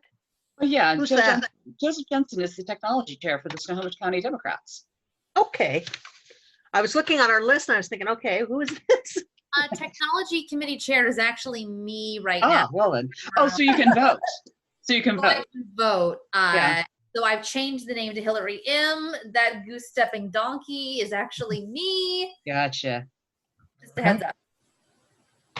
All right, so just got another vote in, assuming that was, might be Hillary's vote since she just signed on. We've had our minutes, so we're gonna go ahead and end the polling. If you did not vote, I think we'll probably put you down as an abstain. And how many were in the chat, Ken? All right.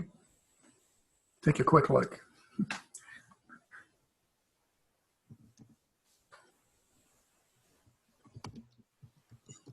Five yes.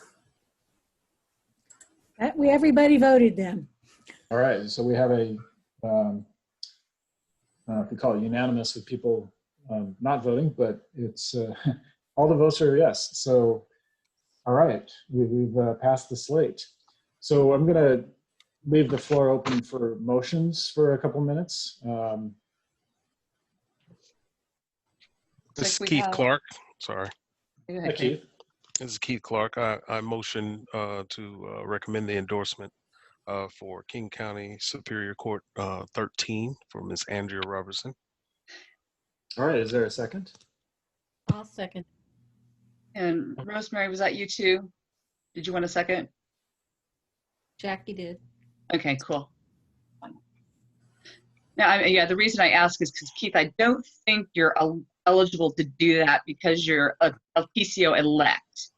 So that's why I wanted to make sure that we had the second and the original motion. That's why I wanted to do that. Thank you. So Rosemary, is that you? Move to. I therefore I'll move to endorse Andrea Robertson for King County Superior Court Judge position 13. Okay, cool. Okay, so we need to, sorry, looks like Patsy has a question. I was just seconding since you had needed. Okay, all right. We're good. We have enough motions and seconds, we're good. So is there anyone that wants to speak against this endorsement?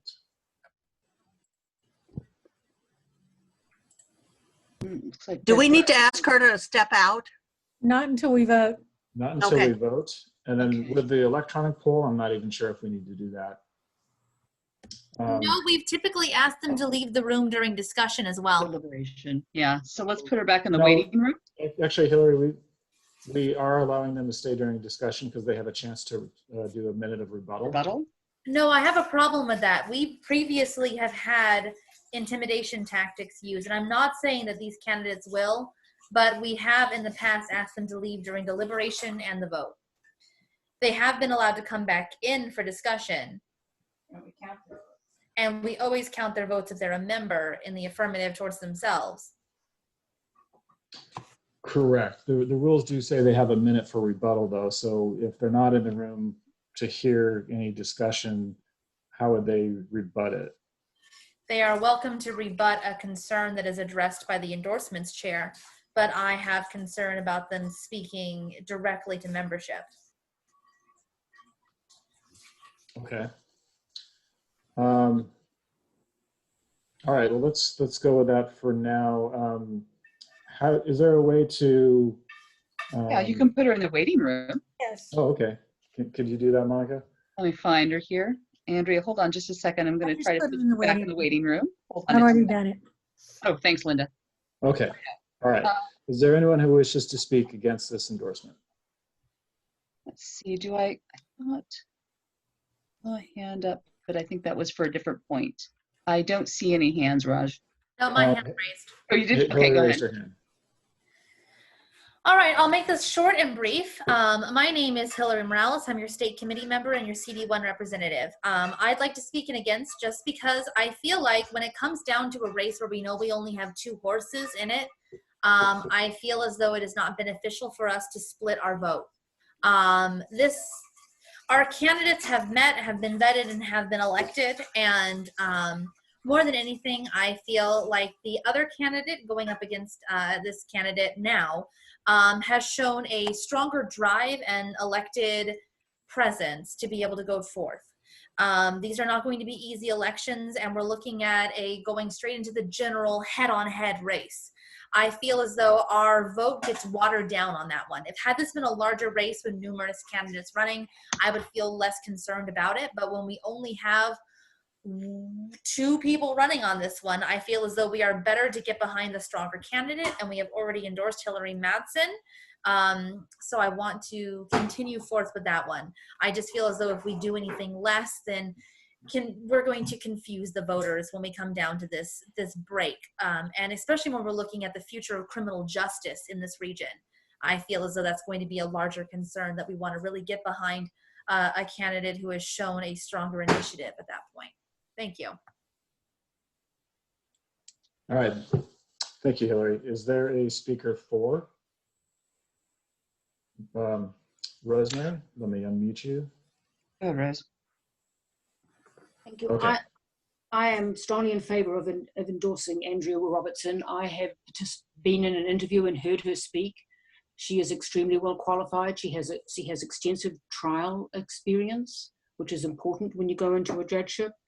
And I think she's a powerful candidate. And I've been around the First LD for a number of years, and I know that we have it is not uncommon for us to have more than one endorsement of candidates when we think we have strong candidates.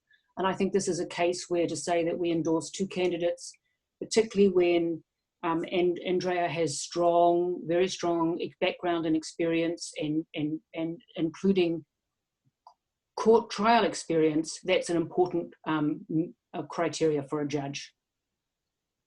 All right, thank you, Rosemary. So the next speaker would be a speaker against. Jackie, you have your hand up. Before I mute you, if you have a question, raise your hand if you have a question.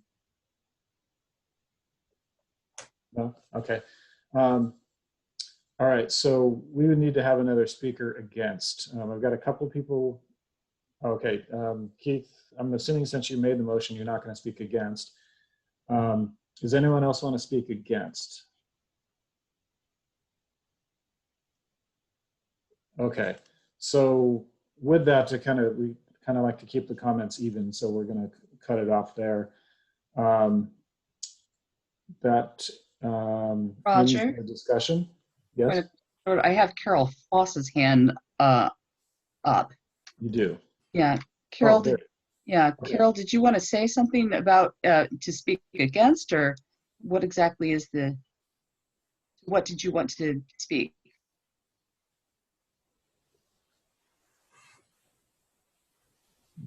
Oh, shoot. Come on, unmute. Yeah. And you'll have to remember to accept the prompt to unmute. There you go. This is Carol Foss, PCO from View. I want to dovetail into everything that Hillary said, plus go back to our candidate selection panel. I don't know the formal term of it. I'm lost on that, what that is. But they had a chance to do in-depth interviews with all the candidates, and they found that Hillary was the person who most closely matched. Isn't that correct? They didn't? That was, Roger, can you speak to that a little bit, please?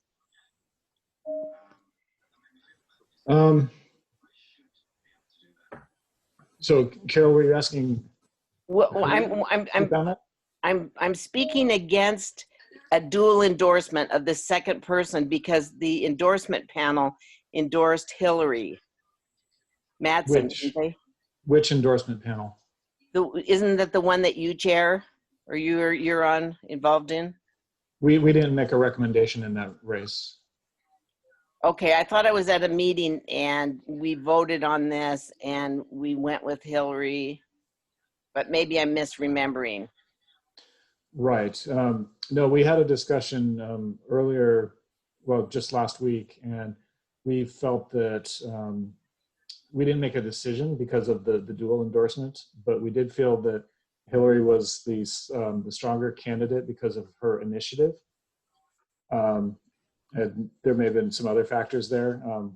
So yeah, we felt like she was the stronger candidate of the two.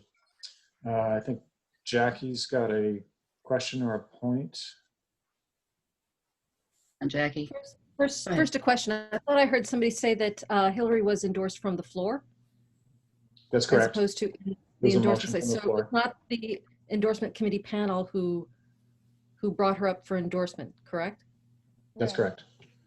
Yes, from the floor. So, and I believe their submissions were out of sync, so we didn't have them both in at the same time to consider them against each other.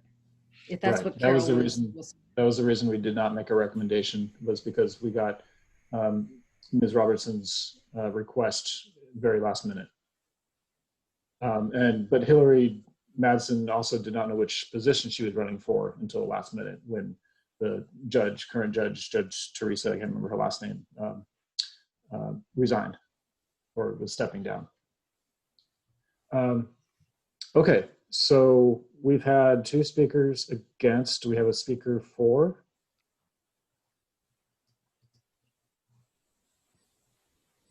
I'd be happy to, but That was me. Keith had a hand up. All right, go ahead, Keith. Thank you. So I'll just try to be quick. I understand the Hillary's notion of not wanting to double endorse in some way. Maybe that seems to be a weakening support from us. I'm guessing that's the gist of it. But let's be clear. This is a judgeship, and we have 2 Democrats that are vying for our endorsement. Now, as far as I can see, the timing of the submission of endorsement, that does play to a little bit. But I've always been a person to believe just because you're first to the party doesn't mean you're best at the party. And if we're going to give a true vettingship, a true understanding of who's going to serve the best for, especially in something like criminal justice, something I'm very passionate about. I think it's indicative of us as a body to have a swath of individuals who want to do the job. And from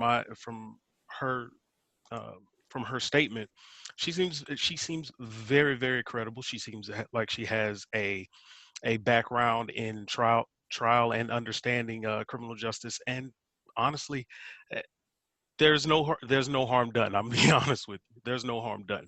We can go ahead and endorse 2 candidates for this position. They're going to propose more information to give out more things for us to make a decision on when it comes to the ballot box. I don't think our candidates are they would be confused by anything. I think that it would be a great thing to have that many, or to have that person, 2 people who actually want to vie for this, and it shows that we have people who are interested. And if the other person didn't even know the position that they were running for, well, then I mean that kind of spurs me to someone else who may be late to the game, but maybe more up on the game to represent the Democrats in criminal justice. So I yield the rest of my time. Thank you. All right.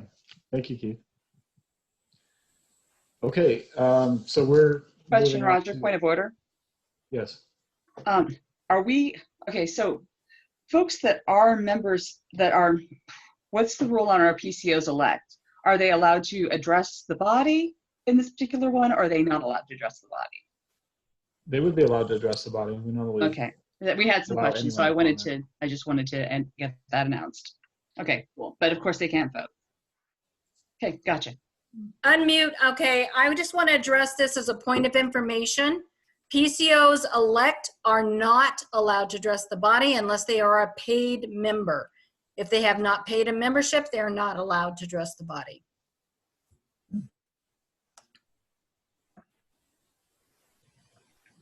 Okay. Ken, can you put up the poll for Ms. Robertson? Yes. Point of information, just to reiterate, there are only 2 candidates for this race.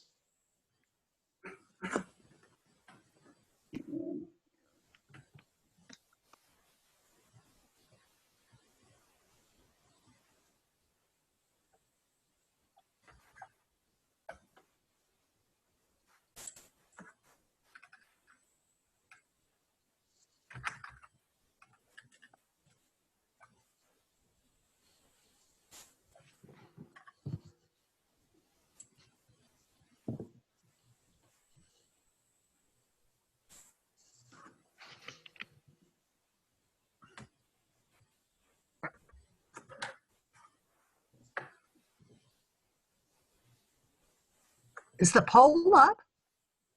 Yes, the poll is alive. I don't have it. Then send a text message to Ken Lapp. Yeah. We've got 33 voting already, so others are seeing it.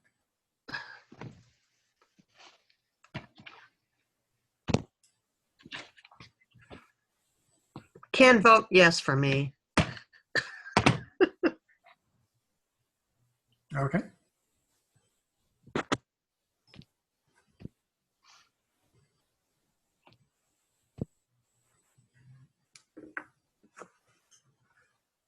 Okay, we'll go another minute and a half on the poll.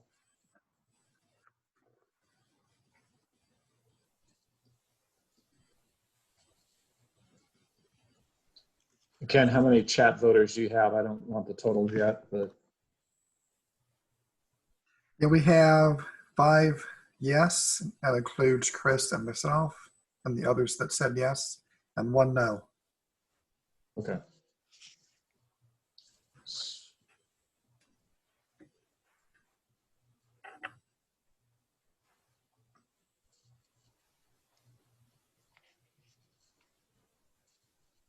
Okay, another 45 seconds.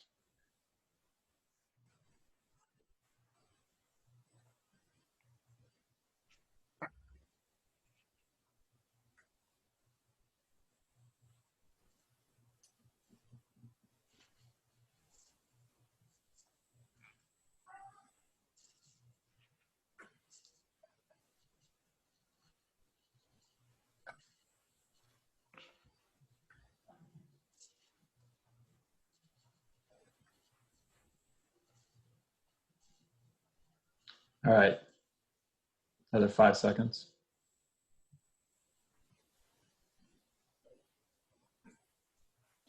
All right, so we can go ahead and end the polling. Okay. Based on the totals you gave me, Ken, we've got 74% yes on the online poll, and you gave me. I'd like to call for an audit of the votes, point of order. Okay. We have a lot of people who are not members who have been allowed to speak, and we don't know who necessarily is voting. So I'd like to hold off on the validation of the call until we have a full audit of the votes. That's fair. Can we do a roll call? I don't think we need to do that. I think we just need to do an audit after the point. We can do a tentative as we did in Snohomish County, but I feel like the membership committee needs to validate every vote that was just made. Gotcha. Okay, so what were the totals, Ken, that you had? For the chat? Yeah, from the chat, yes. Linda Tosty Lane, yes. Tyler Kelston, Wait a yes. minute, I have to type them in. Wait, Okay. are we doing I don't know, hold on. We're doing a roll call after the No, fact? no. We can get the audit from the poll. We cannot get the audit necessarily from the chat. So I'm Could just we do it asking for the offline? I'd like to ask as a point of personal privilege. I understand the concept. However, I have been perpetually stalked by a member of the legislature due to voting before. And I feel as though being able to make it anonymous outside of the audit committee would be the most fair. Okay, so if you can put the names in a chat to me, I'll note that. Thank you. So was it 6, Okay. 5 yes, and 1 no? The chat, I've got 5 yes and 1 no. Okay. All right, so our tentative results are 30 yes and 10 no. Yeah.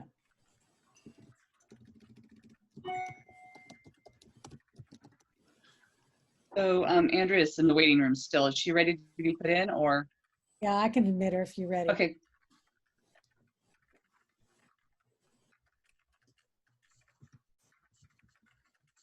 Okay. Andrea, you are tentatively endorsed. We need to do an audit of the vote because we may have some non-members that voted accidentally or unknowingly that they weren't allowed to vote. So we will let you know for sure once the audit is complete, which should not take too long. Are there any other motions from the floor?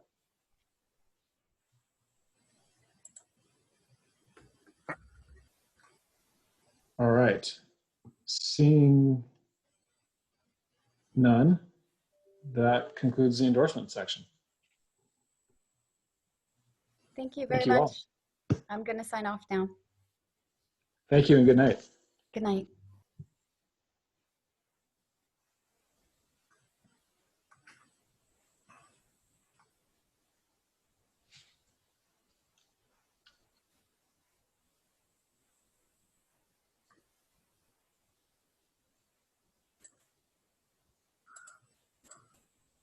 Can I ask you a question? Yeah, is it to me or to Monica? I'm probably to Monica.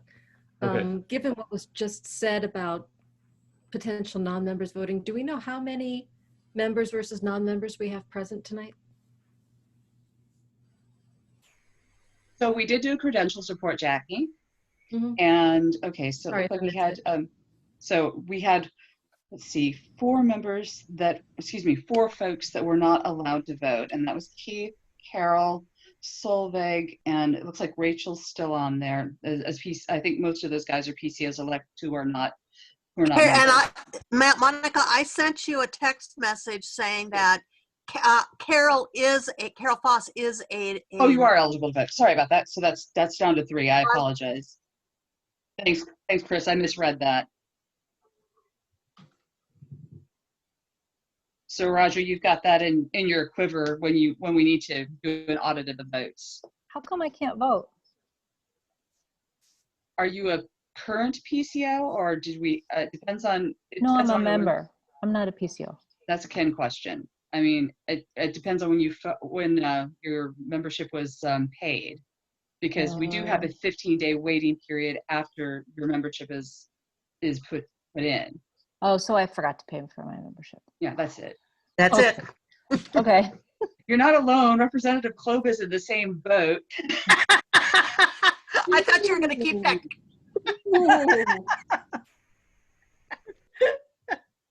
I was feeling a little punchy, I guess. Roger, is there more Shots of fired. endorsements? No, I said that was it. Okay, cool. but All right. So I do think- want to, Monica, Go ahead.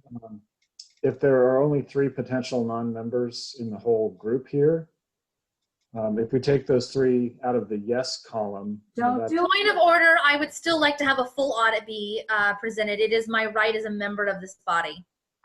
Right. Stop it, Roger. Okay. Guys, and keep the comments to yourselves, or get A gin and tonic or a margarita or something like that. Yeah, we're going to go That's all I'm ahead with asking. with a full audit. I'm just saying that based on the Yeah, definitely. lack of- Let me get I the agenda up here so that we know what's next. Oh, hello. So Roger, if there's no more on to the endorsements, and again, this is pending an audit as per the membership's request. We're going to go ahead with the rest of the meeting and endorsements. The Zoom gavel is now going to be retaken by myself. Hold on just a sec while I get to the agenda here, because I did not make a hard copy of the agenda, and I am very bad for having not done that.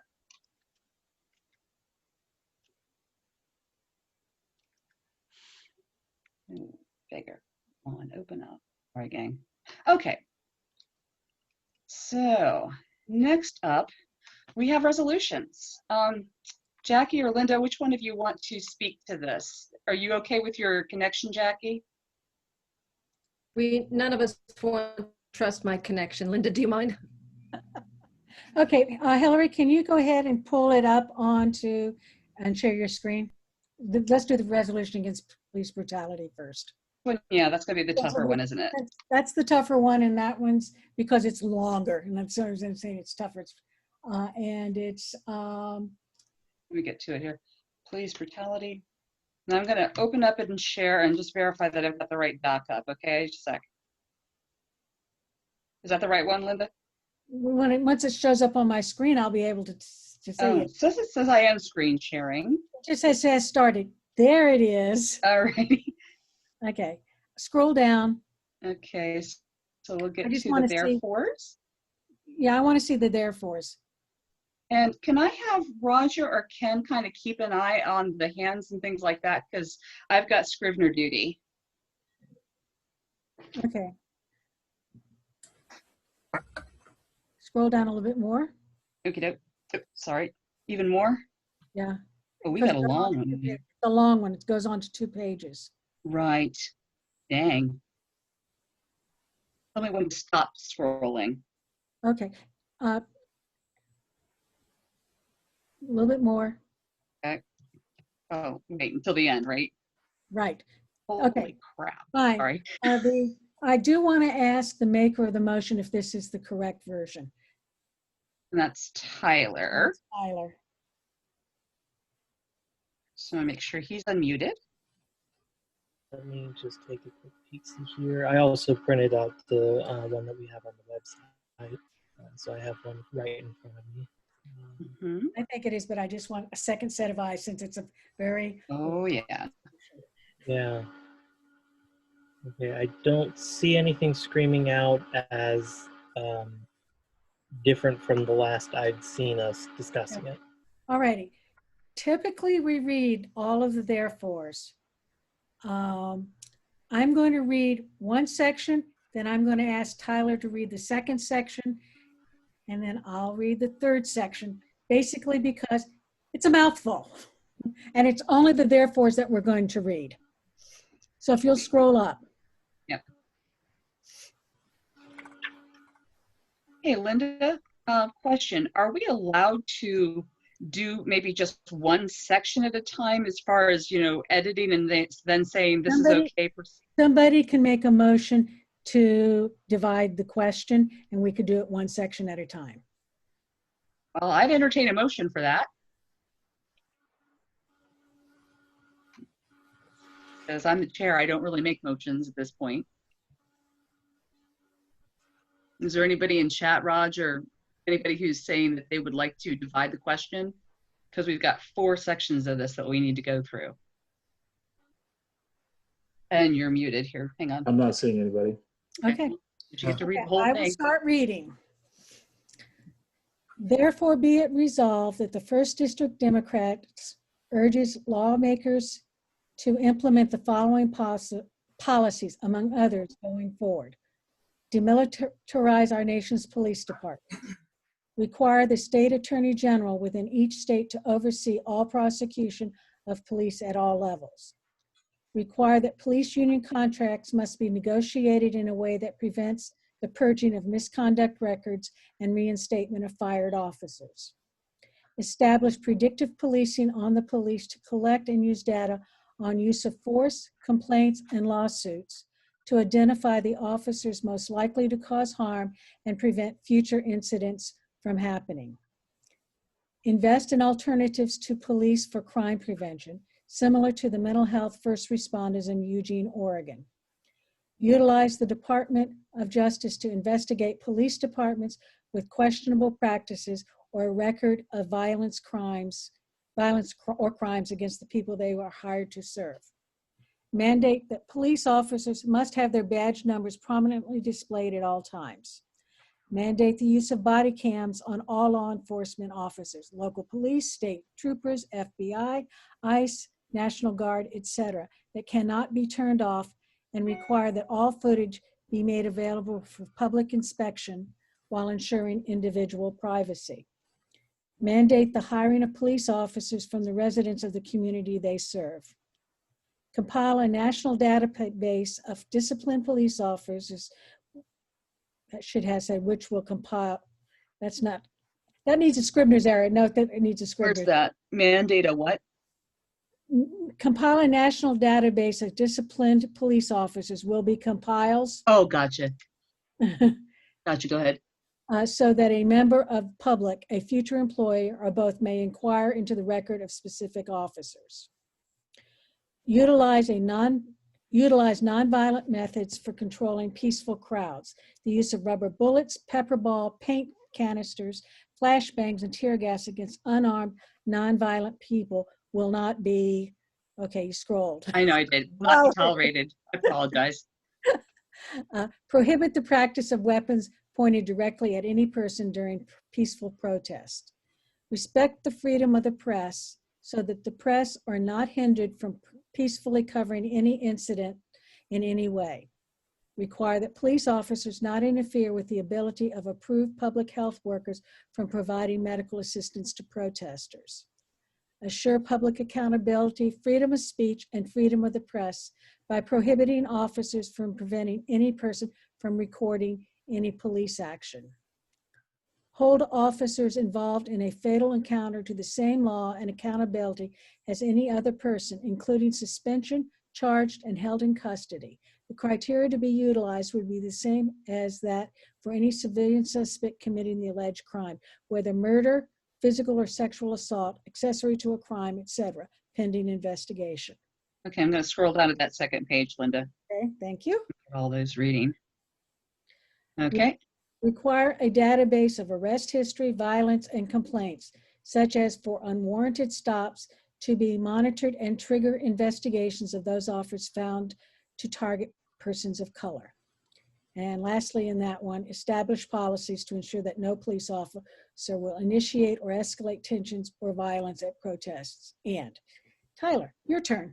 All right. The next, therefore, be it resolved that police departments are urged to establish policies to ban chokeholds and strangleholds, require de-escalation, require warning before shooting, exhaust all other means before shooting, require officers to intervene and stop excessive force used by other officers, ban shooting at moving vehicles, require use of continuum to limit the types of force and/or weapons that can be used to respond to different types of resistance, and require officers to report each time they use force or threaten to use force against any person. The next one. Therefore, be it further resolved that we call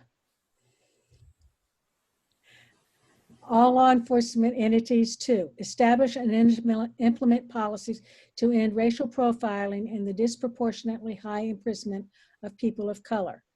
Provide ongoing training for law enforcement and corrections officers to identify mental and behavioral health issues and then safely, respectfully, and humanely address those situations.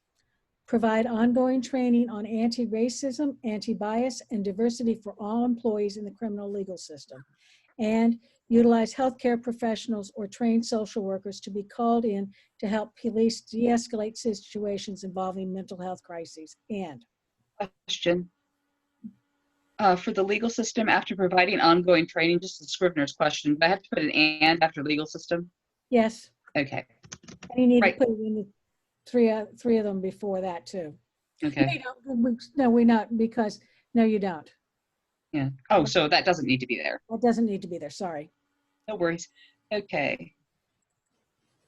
The first further resolved, the next one, last further resolved, rather. Tyler, you can read those two. Sure. Okay. Therefore, be it further resolved that a copy of this resolution will be sent to the First Legislative District's legislators, the Governor of the State of Washington, the Washington State National Democratic Delegation, King and Snohomish County Councils, all local law enforcement jurisdictions, and the King and Snohomish County prosecutors. And therefore, be it finally resolved that a copy of this resolution will be forwarded to the Snohomish County Democrats, King County Democrats, and Washington State Democratic Central Committee for consideration at their next meeting. Okay. Are there any questions or are there any amendments? If so, please raise your hand.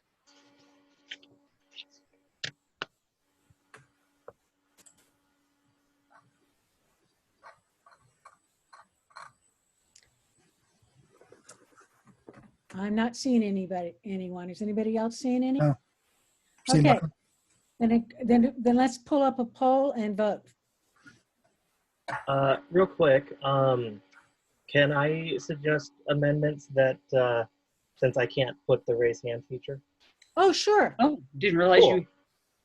Well, I had a couple that are prepped. So one of them that I would like us to add in probably the first, therefore be it resolved. Let me get up there first, Tyler. The most sense. It can just be tacked on at the bottom of that Hang on. section. Hold on. Let me there. Okay, so not that first for resolved, but hang on. Therefore, be it further resolved. Let's see, let's get to the end, and you want to tack it to the end there. Yeah, because it isn't specifically tied to like any of the other parts of it, but it makes more sense in that section. Okay. Not that one. Yeah, One the above. next section up. Next section up, because that one actually is from the website that Derek was. Oh, so is it after this one? No, Uh, up higher. So after established policies. Oh, this guy. Okay. Yep. All right. All Okay. right. So I've got 2 line items here. One is that police unions can no longer be able to give money to candidates. Require police unions to no longer. Wait. Yeah. We need a verb in front. Yeah. Oh, So right. require police unions. Or how about prevent police unions from? Sure.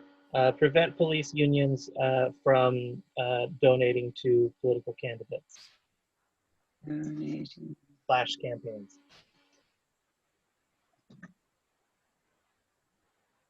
Sorry about that, gang.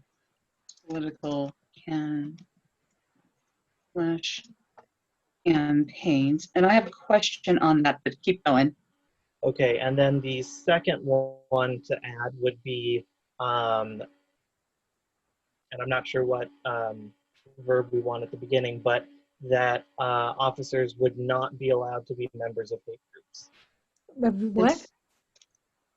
That police officers would not be allowed to be members of hate groups.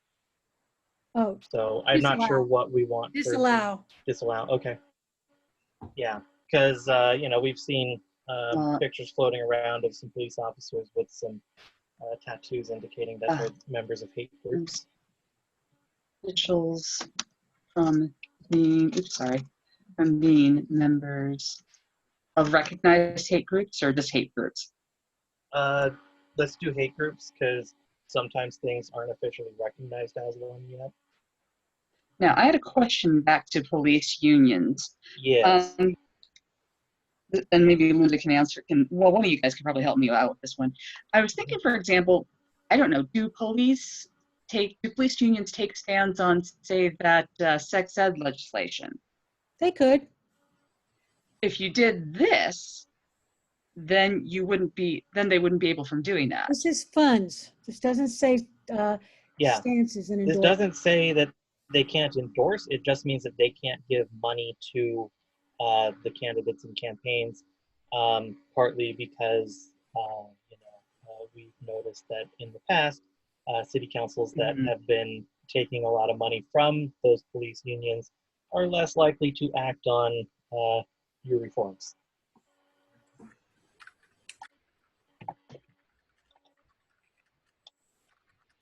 Okay, well, it looks like we have a couple of questions, and I saw Marguerite's hand up.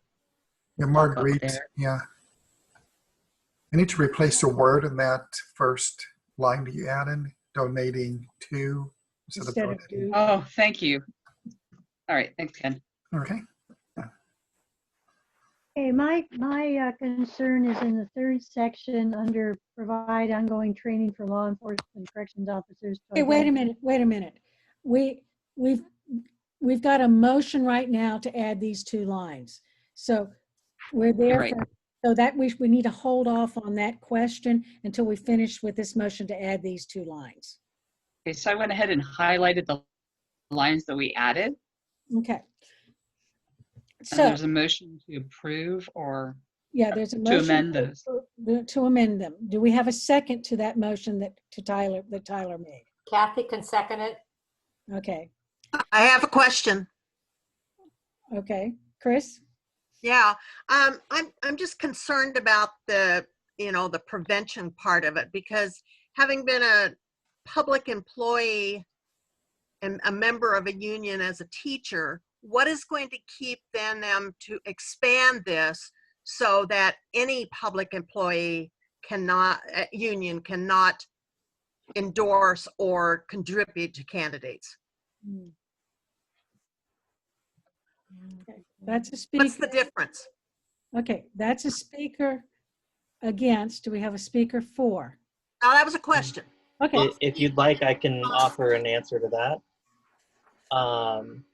So, like, we've had teachers unions and nurses unions giving campaign donations to candidates for decades, and we still see their funding get cut. We still see them have to face reforms, except police unions never get those cuts. And even like looking at some of the stuff that like Bill de Blasio was saying over the last couple of weeks, seemed like he understood why protesters were upset, but couldn't come out and say anything because he was worried about how the police union would respond towards his family.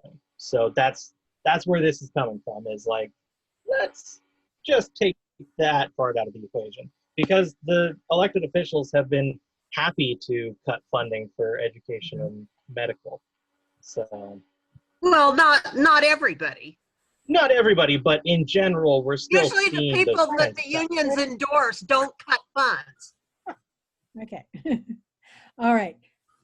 I'm going to take your comment, Chris, as an against, and Tyler's as a for. Is there another person who wants to speak against? Yes. Okay. Kathy Sharp. Okay. I'm also, first of all, I want to say I'm very much in favor of the resolution as was originally presented to us, that we had an opportunity to read ahead of time, and I think it's very well done. I'm not. You're frozen.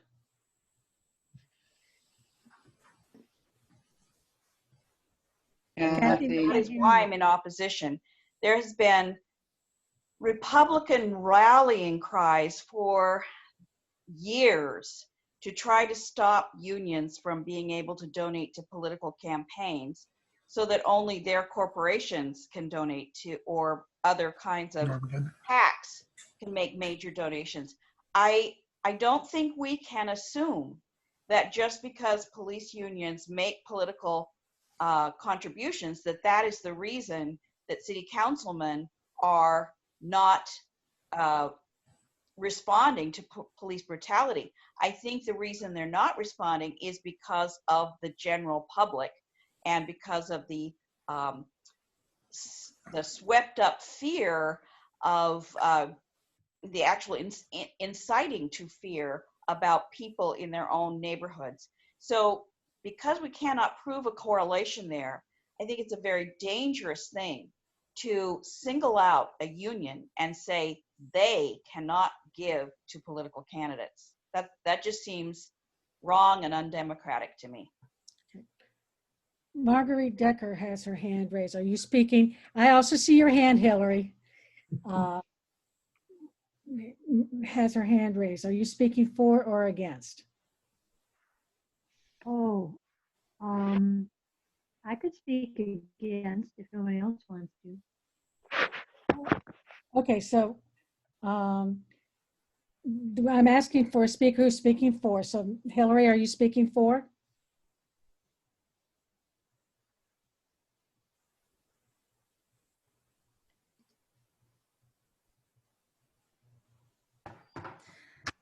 Hi, I'd like to speak in favor of this amendment, and I want to speak as one of the very few people of color who is actively enrolled in this legislative district. I was raised union. My dad was union. I understand how important unions are more than anything because they're the reason why I was able to go to college and while I was able to succeed despite so many other options. And the thing that we need to highlight here is that it's not so much when a teachers union is going to be negotiating with our legislators, they're going to be fighting for our students to have better options for classes, smaller class sizes, and not have the teachers pay for their items out of pocket. When the police union is going to be negotiating, I have real concerns about what the police union is fighting for, because our teachers union isn't steeped in racism, but our police unions are. The police are literally a holdover from the appendix of our prior slave owners that we have yet to really been able to really grapple with this. I think until we have a better, more equitable police union, one that actively reflects the diversity within the region that it's representing, I don't necessarily want them donating in large numbers to my candidates because I find that to be dangerous. So many times we see our candidates fall into white nationalist rhetorics, discussing about how important it is for law and order. Law and order was the fight and the rallying cry used by Mussolini and Hitler. We really need to be more addressing the issues that we have with this systemic problem. This is not a dig against other unions. We're not going to be looking at the IBEW or the teachers union or AFSCME and wondering if they're going to be supporting white nationalism. But we've seen now with the police unions here in Snohomish and with the issues that we're dealing with our sheriff right now, that it takes a few bad apples to ruin an entire bunch. And it's not just one or two bad people. It's people who stand by because their silence is indicative of support. And we need to take a look at this, and we need to be aware that our candidates need to be more listening to their constituents, who are the ones who are going to be shot, tased, and rubber bulleted versus our police unions at this point. Okay. Having heard 2 for and 2 against, I'm going to close the debate at this point and actually ask for a vote on whether to add these 2 sentences to the first therefore. So can we launch a poll, Ken? Yes. I just need to create one really quick. It'll take just a moment.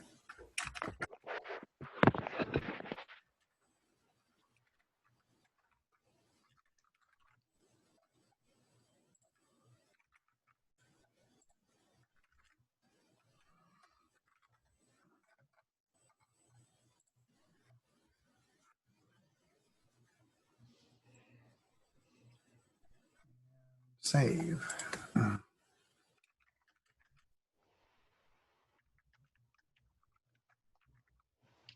Monica, you've got a question from Patsy. I can't really see because I'm screen sharing. All right, let me unmute her. I have a question before we vote, and it's a question of a definition about what we just added on, and now it's not there, but we said on the one where you said officials, is that including prisons? Tyler, you're the maker. I would include prisons and anyone that works in the criminal justice system. Like if we had a judge that was a member of the KKK, equally disturbing. Thank you.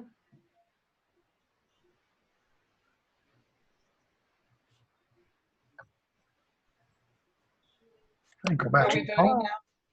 I'm going to relaunch. Are we good with that? Yep. Go right ahead. Now I'm going to stop sharing this quick so that I can vote. Okay, guys? You can't vote on. Oh, that's right. You're on the chair. What? Sorry. Put it back up. I will. Hang on. Hold Voting yours. because I'm chairing the meeting at this point in time. Righto.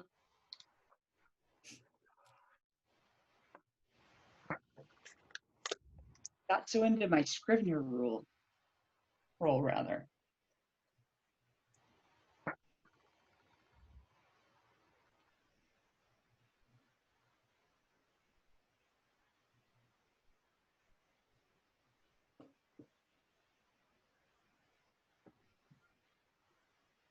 Okay.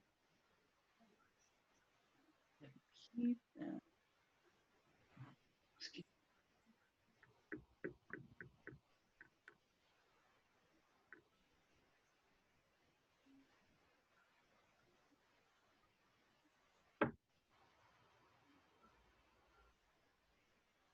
We're going to give it 55 more seconds.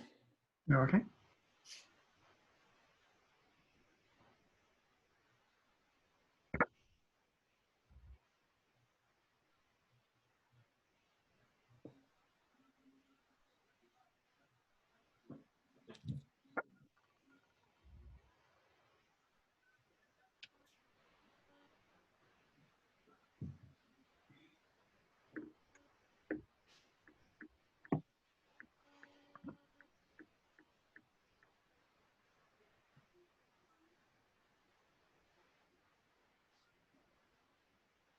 Fifteen seconds.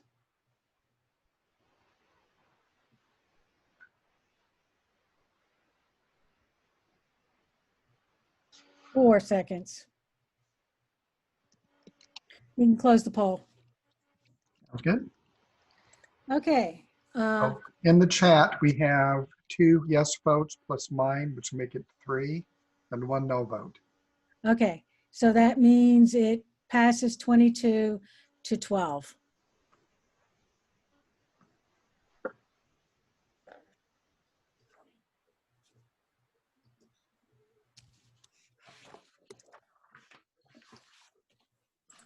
Oh, they were sharing. Okay.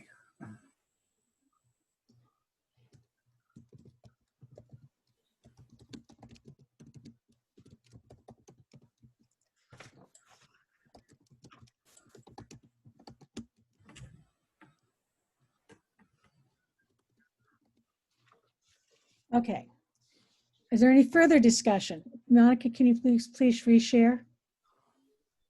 Monica. Oops, sorry. Oh, am I not the resolution? I thought I am resharing. Oh, No, it's wait. not. Stop share results. Hang on. 2 things. Damn it. Sorry, gang. For the police brutality, right? Yep. Okay, share again. It's gonna take a few seconds and then you should be able to see it. Okay. So we've accepted those 2 lines. Any further discussion or amendments? If you so, please raise your hand.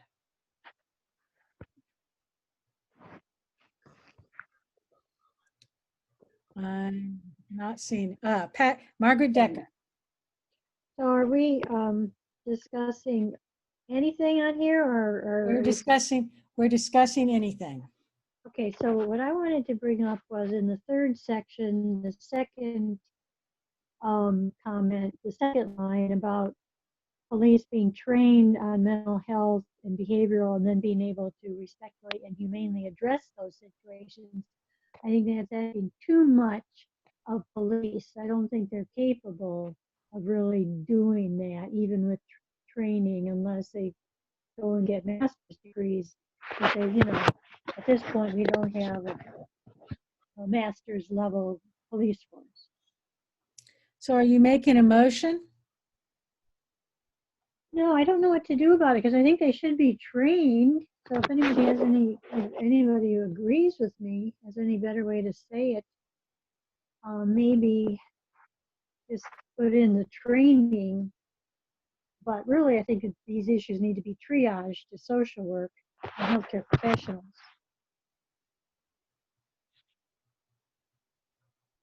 I think Jackie had a question. Jackie?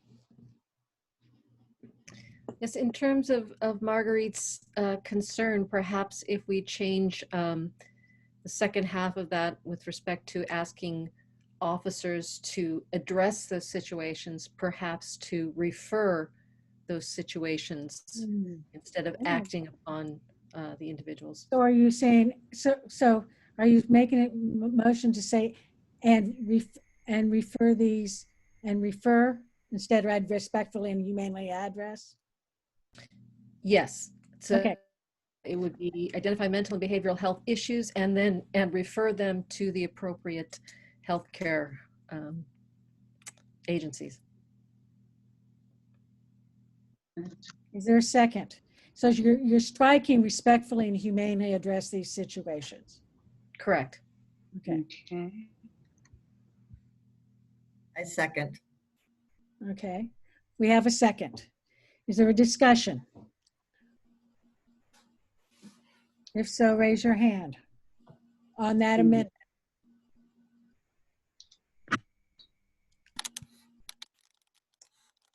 Seeing none. Oh, Patsy, I see your hand. Yeah, thank you. Am I muted? Okay.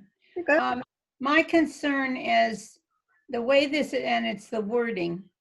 I would think rather than deleting safely, respectfully, and humanely address those situations, I would add and or refer to appropriate social. It may not be that they can't get, they may have to do something with it right then rather than refer to someone. So I would combine them rather than separate them. As appropriate? You could ask, parliamentarily, you could ask to divide the question so that the striking and vote is separate from the adding.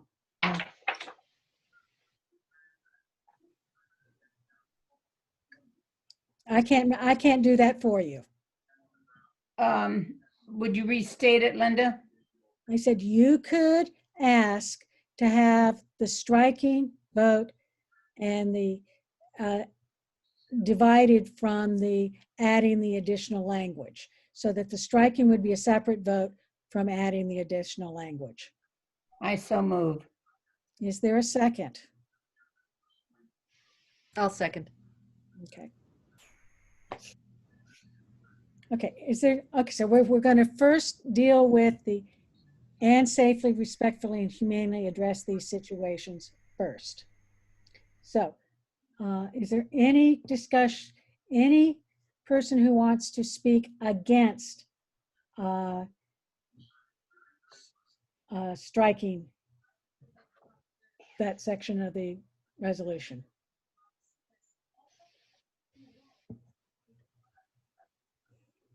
Please raise your hand. Chris, are you raising your hand? I already did. No, Chris is raising her hand. No, I was. What? She's cut off. She was cut off. Unmute yourself. Okay, I was not going to speak to it, although I like the idea of leaving it in there and adding it as an and or, so that we're not losing that part of it. If there is a situation where, for safety's sake, something needs to be done. Okay. Okay, so that was a speech for. Is there a speech against?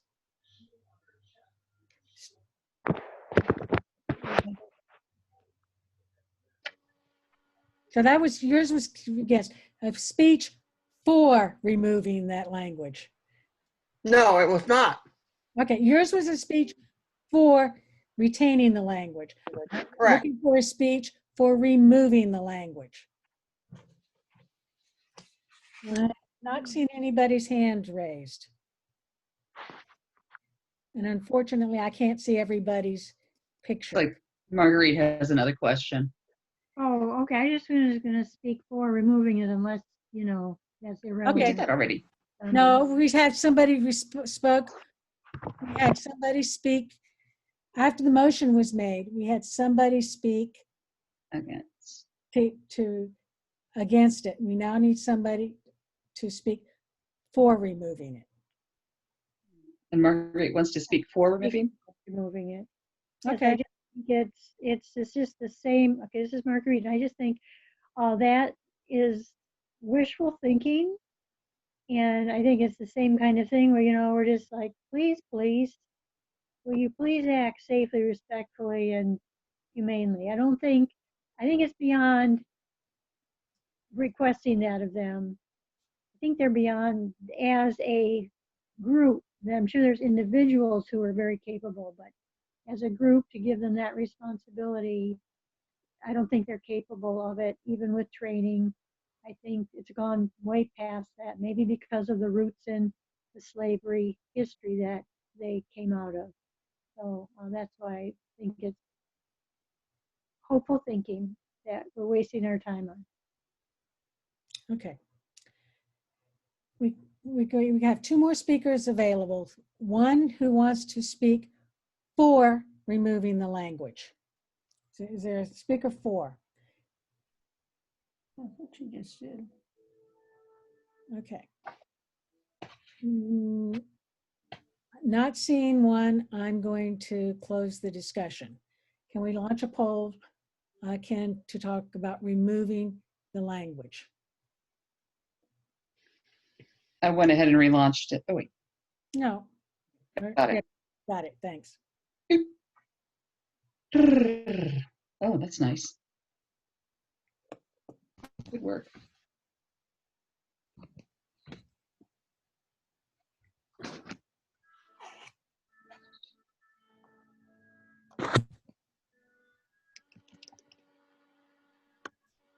Kind of like watching the results on C-SPAN when they put their yay and nay votes on. Yeah, well, you and I can see what's going on, but the people that aren't hosts can't. Hosts can, yeah.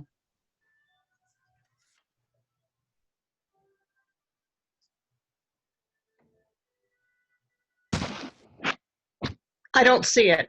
Has it been launched? Yes, it has. I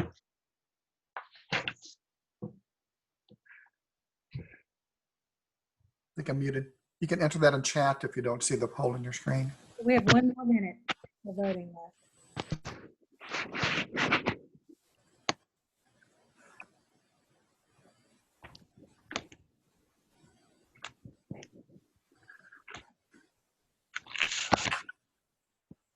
I don't have access to chat either. Yes, you can send it to the host.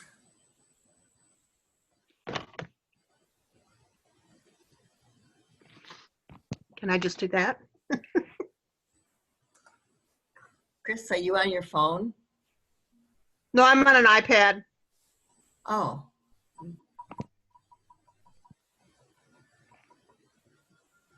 15 seconds. I vote not to remove. 5 seconds.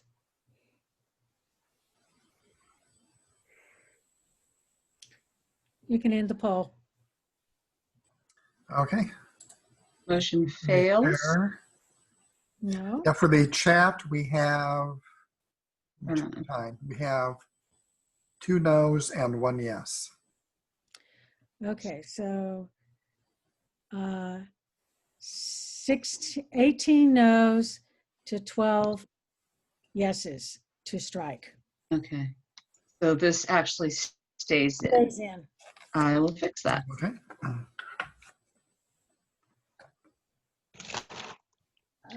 Okay. Now, Monica, if we add that next piece, Scrivener's piece would be to remove that first and. Right. Okay. All righty. Ready for the next poll? Not yet. I want to know if there's any discussion regarding Okay. and to add the and refer them to the appropriate healthcare agencies. Is there anybody who wants to discuss? Take out that one and. Whose hand? No. No, it's talking about the and. Yeah, before then safely, respect, take that, put a comma.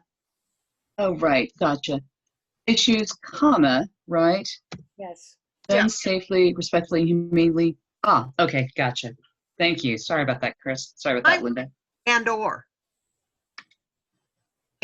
refer them to appropriate healthcare or agencies. Does that look right now, guys? Was that how you? Or they still need to be referred. And I'm going to go ahead and on red so we can see it better. Yeah, I could buy that. Okay. I'm not seeing any hands raised. So can we go to a vote, Ken?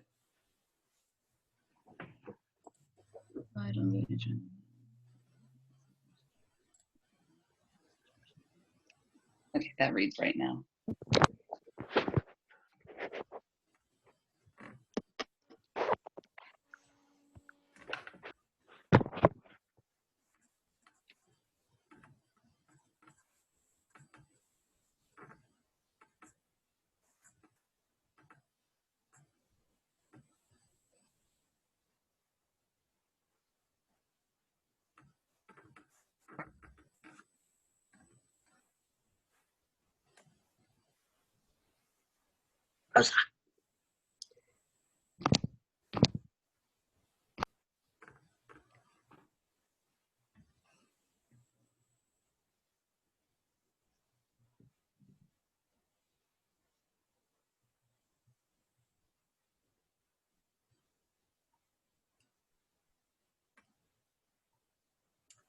I think we can probably call that one. I think we probably can call it too. Yeah, we've got 2 yes in the chat and no no's.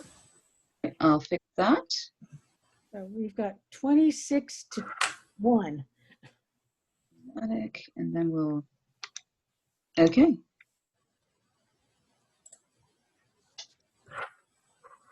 I don't want to see the polling. I know how it went. Okay.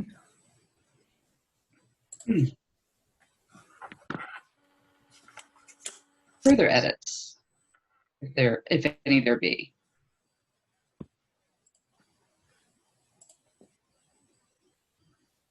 Any further edits? Any further discussion? Okay, seeing none, from here what we'll do is we get to vote on the entire resolution as a whole. So I'm just going to save this for giggles right now. okay.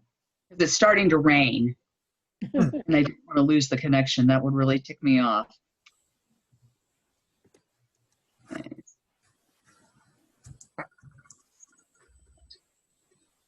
Yes, I want to replace it. Right. Okay. Sorry about that. Okay, can we get the next poll up, Ken, to do the entire resolution? Okay.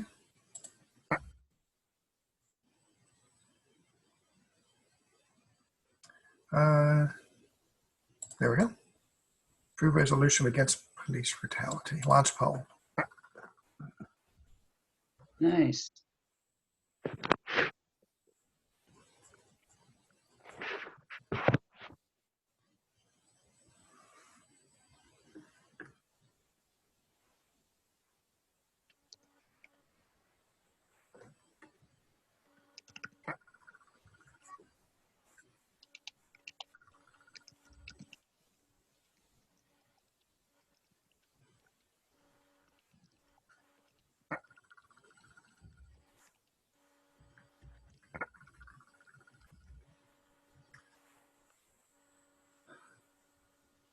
2 yes votes in chat, 0 no's. Looks like we have a majority.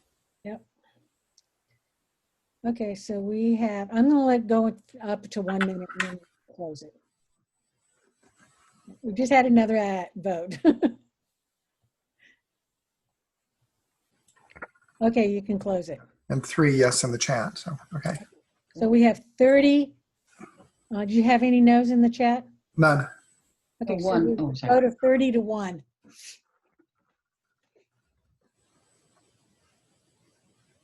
Okay. Okay, great. Let me quick send this to you. Okay. Well, I still got it. Okay. Then we've got one other more resolution. know. Much shorter. Did I get rid of my share screen? Thank God. Good. Good. Mhm. All right. Now, if You you don't need to send. You don't need to see me sending everything to your Yahoo account. And I'm going to send it to your secretary account too, because that's always been fun with the Tosty Lane thing. Secretary. Police.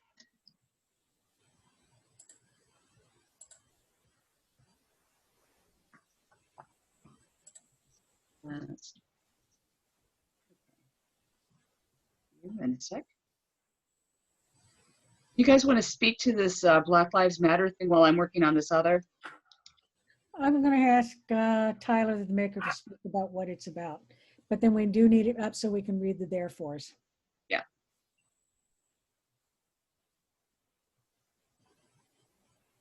Okay, let's get that sent off.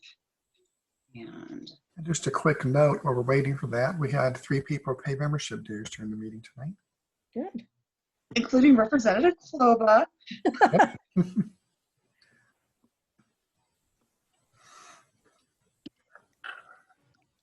me share that screen with y'all. Black Lives Matter. There we go. And that should be sharing here in just a tick. Maybe.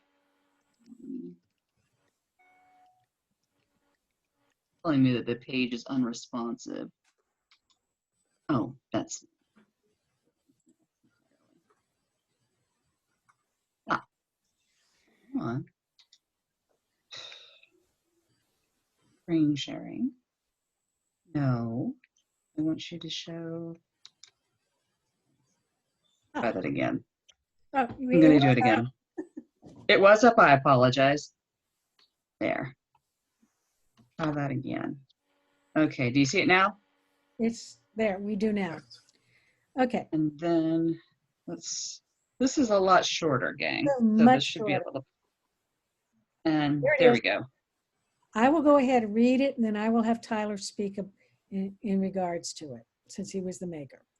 Therefore, be it resolved that the First District Democrats fully supports Black Lives Matter, standing against all forms of racism and against injustice. And therefore, be it further resolved that the First District Democrats call upon our state and federal legislators to demand and implement police reform measures. And therefore, be it further resolved that the First District Democrats call upon the Washington State Board of Education, Office of the Superintendent of Public Instruction, and individual school districts to implement curricula that teach children, as the part of becoming a responsible citizen, to understand the nature of bias, racial, gender, etc., how to recognize bias in themselves and others, and how to avoid acting on a bias when dealing with others, i.e., how to be fair. And therefore, be it further resolved that a copy of this resolution be sent to the First Legislative District legislators, the governor, and King and Snohomish County councils, and therefore be it finally resolved that a copy of this resolution will be forwarded to the Snohomish County Democrats, King County Democrats, and Washington Democrats Central Committee for consideration at their next meeting. Okay.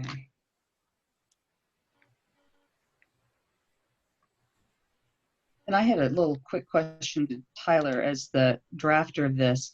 Did you mean, for example, how to be fair, or when you go to therefore be it further resolved, when we're talking about recognizing bias, that i.e., yeah, or do you want to mean it for example, or do you want it to mean that is? I I would do, for example, there. All right, What I then would we'll do. change that from EG. If you don't mind, I'll just take that as Scrivener's error. Okay.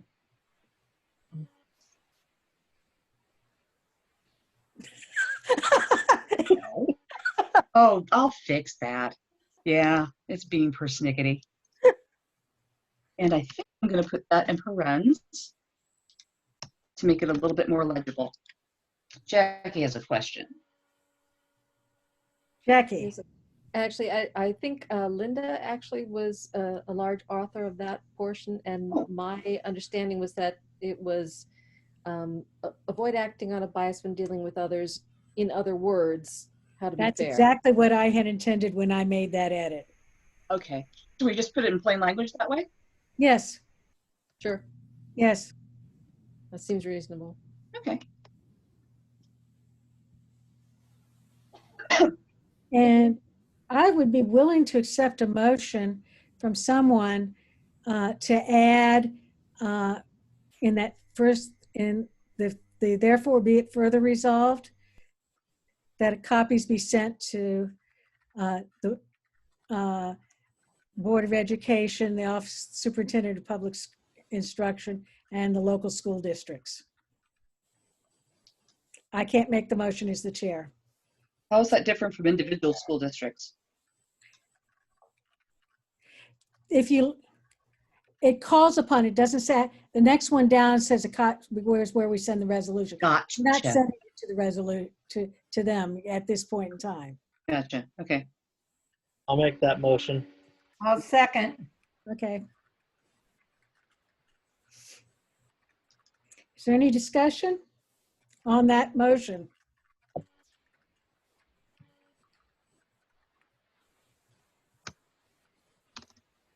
I'll let Monica get it in, and then we'll vote, since I'm not seeing any discussion.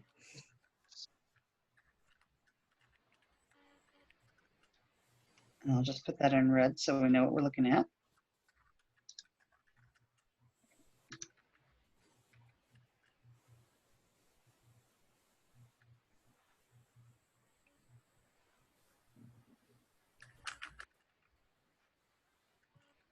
And the Office of Superintendent's Public Instruction.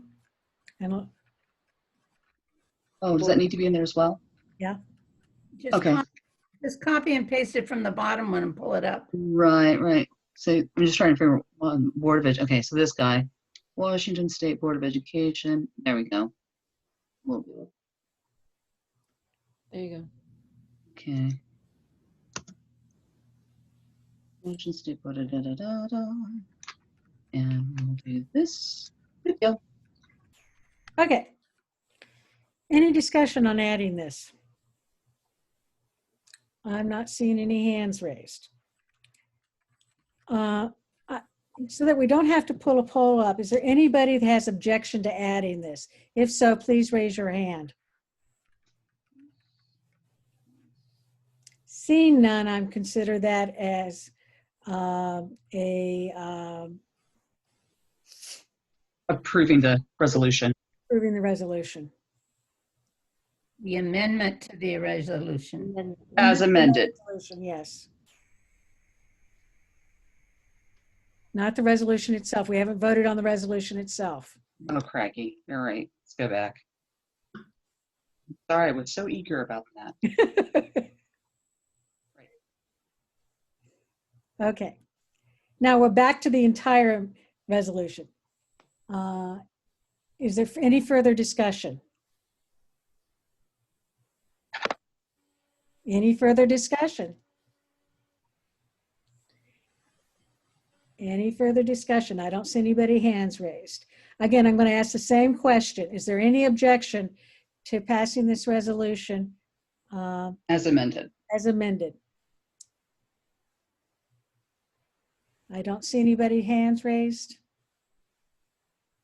I don't see anybody hands raised. Okay, we will consider that an unanimous vote in support of the resolution. All right, I'm going to stop sharing this then. Is there anything else you need on that before I send it off? Nope. Okay. All right, I'll stop sharing. And I'm going to turn the gavel back over to you.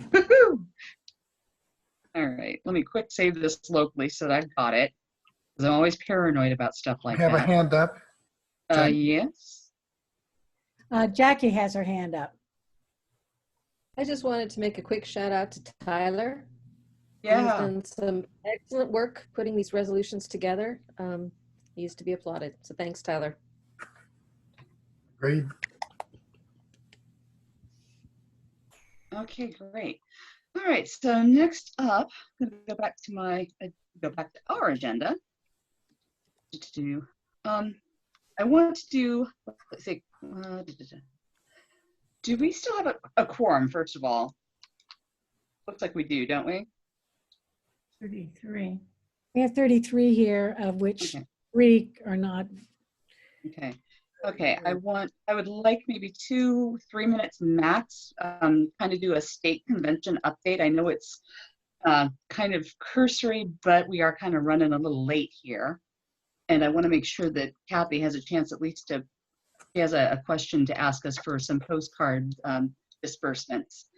Do I have either Hillary or Wanda Morales here still? I'm here. Awesome, go for it. Hi, everyone. So the state convention happened. Super exciting. I have had to report all of my volunteer hours, and in the last month leading up to the state convention, I have volunteered 147 hours unpaid to the state convention. We've had some great, exciting results to go over. As you guys know, we have elected our main electors for the congressional districts. We have 3 congressional districts that we touch. We have elected Martin Cheney, Jack Arans, and Sophia Dannenberg for CD1, CD2, and CD7 respectively to be our electors. We are currently doing runoffs for the at-large electors, so there is a whole nother election ballots going out. That ballot is due at 10, so it is 6 minutes past. We have been doing ballots since Friday. It's been nonstop ballots.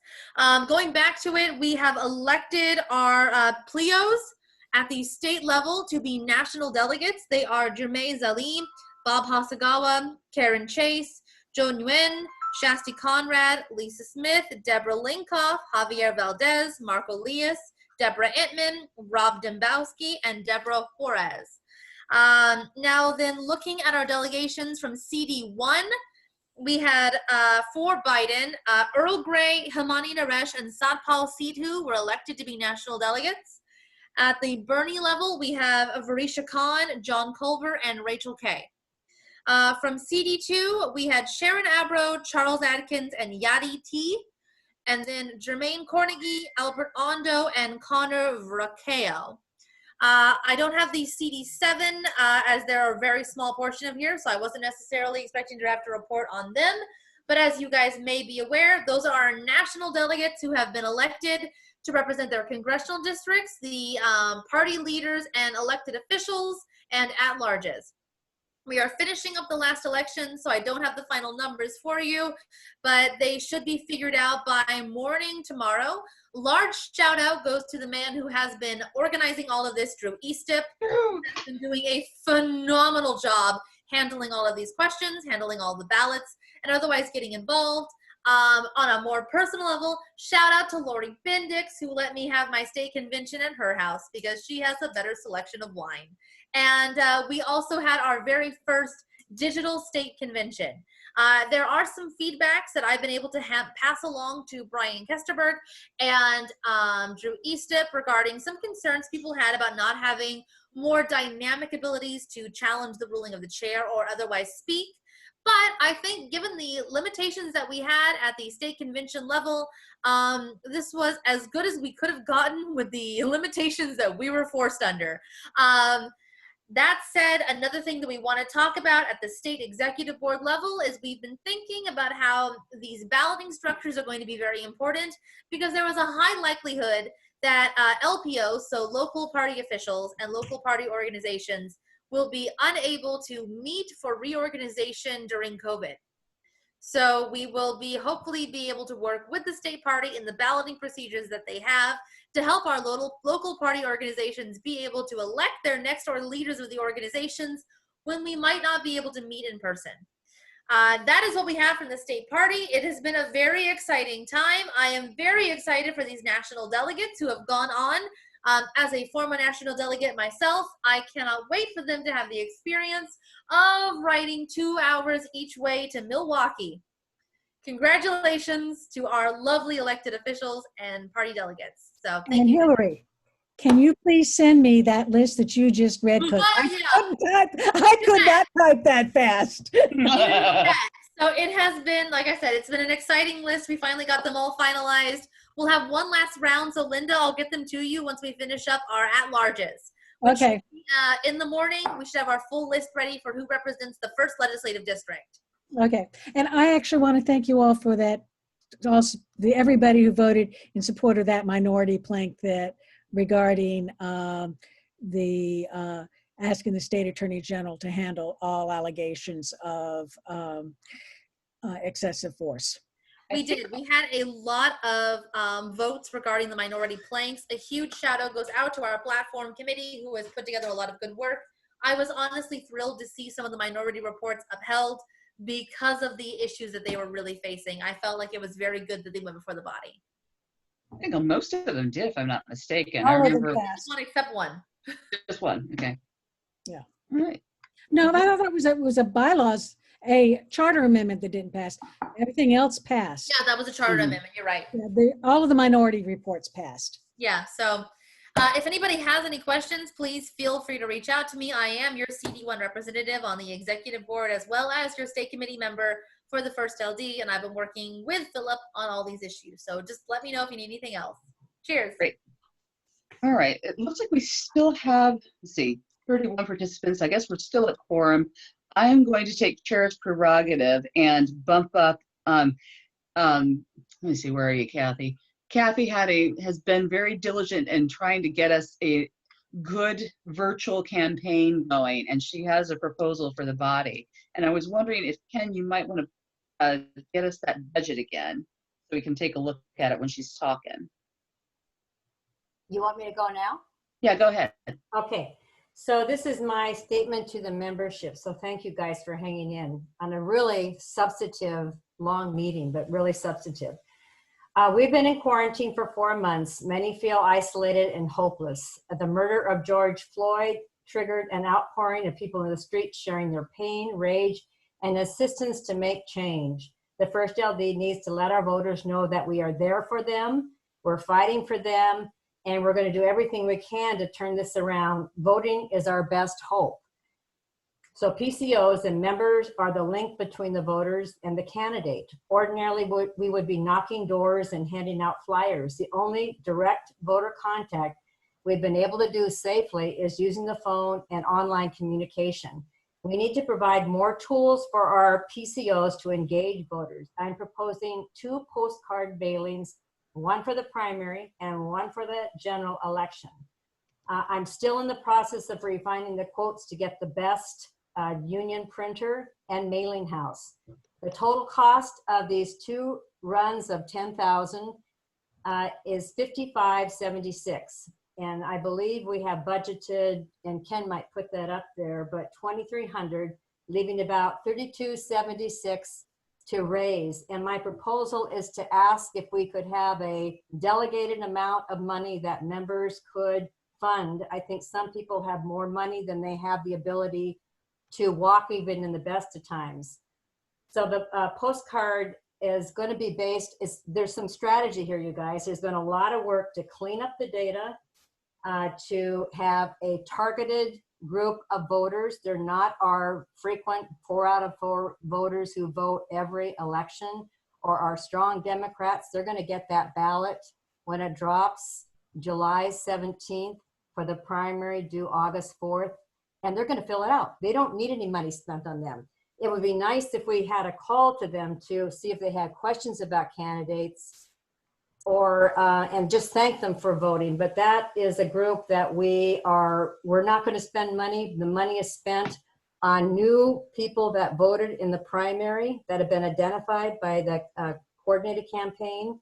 We've enrolled several hundred more people that are eligible for that sporadic Democratic voter pool. And with that kind of an address to them, with members, PCOs primarily, having the list of the recipients of the card. They call, they make sure that they got the postcard. Does the link to our endorsement work? And just see that that's 2 touches. And if they vote in the primary, they're like 97% assured of voting in the general. So I want to front load the work here and the money spent for that. This is so I think that's it. I think we do have to reassure people that there is an election. There's a lot of people that are been really taken aback by the events, and from what I've heard from PCOs, this is a welcome trend that we need to utilize the mail system, and we can be very strategic as we aggregate the right voters to get this information. Okay, thanks, Kathy. Is there any more? Nope. Okay. I'm going to kick in $200 for starters. So if other people give a lot like that or give a little, I think we can do this. And it's not all due initially. We have probably, I would say 6 weeks to pull this together. The printer will be needing it about 5 days before it goes out, which would be like the 15th of July. So we have some time to generate some money in a fund. Question, just reiterate one thing for me, Kathy. How much is that first mailing? The first mailing is proposed? 1,400, just a sec.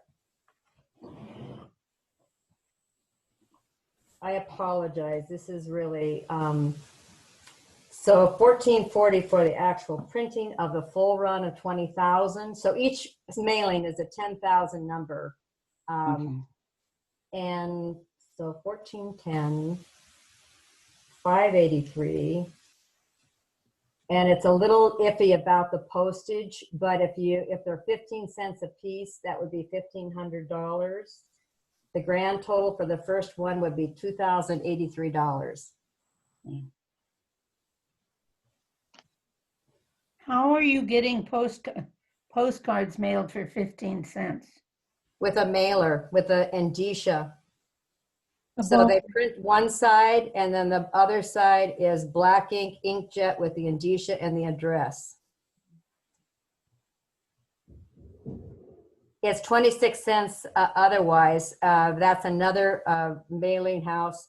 And if we just did a stamp, that's 35 cents. So it just is too expensive to do a stamp. Mm-hmm. Yeah. And they probably have 3 weeks to deliver it. No. They've indicated that they need about a 3 to 5 day turnaround. But there's work to do. My big hump to get over is just the backing of the membership to do this. And then I have people in line, Colleen Brazil and Chris Gray, Linda Gray, have been working with different parameters. They're getting really accustomed to pulling together particular parts of the population. Younger people, first-time voter people, we see you. We want you to get in the habit of voting. We want to help them in the process. So, and someone to design it, we have somebody in mind for that. We know what we want on the card. Kathy Sharp has done lots of this kind of stuff. She can't design it, but she's a really good critic. When you bring her a draft of something, she can be very aware of what has to be there. So I have a lot of support and help to do this. I just need the support of the membership that we're going to, I can, pony up some money. And I feel like that's the first thing. If I'm going to ask people to give money, I have to come forward with it myself. Okay, I'd like to, I guess the next thing would be to open the floor to some questions on this before we would go further, and some comments. Everybody's pretty tired, huh? Yeah, I think we've run out of steam, Kath. Well, in a way, I don't like being last, but people are pretty tired. They're willing to say yes more quickly. Okay. Maybe in my behalf, maybe in our behalf. This is not for me. This is about giving the tools to PCOs. We've got a great set of people and they want to do more. Okay. I'm seeing Patsy Etheridge, Neil, and myself with our hands raised. Oh. All right. Let's see. Since you're talking, Linda, why don't you go right ahead? Okay, I'm willing to donate $100 myself. Oh, thank And you. I have already done it. Oh, thanks, Linda. How did you do it? How did you do that? I went online to the First District's Democrats website, and there's a link at the top that says membership donations. And just below the membership link, there's a link for donation, and you can just give a donation. And then is that earmarked, or how do we set that up? You don't earmark. I'm actually sending. Oh, earmarked. That's the wrong word. Sorry. I'm taking a screen print of it and letting Ken know, emailing Ken and letting him know it's specifically for this purpose. Okay. So that's how I can tell other people to do it, to go to our website and tell Ken what, tell on their check or what their notation. Yes. That's legal? Yes. Okay. And I'll kick in 50 for now, but I'll probably do another 50. 350. We got 10%. And it looks like Evan has a question. I'm going to get your unmuted in just a sec. You should be unmuted, Evan. Yeah, hi everybody. Yeah, hey Kathy, I think that's a great idea, and you can count me in for 50. Oh, wow. Thanks.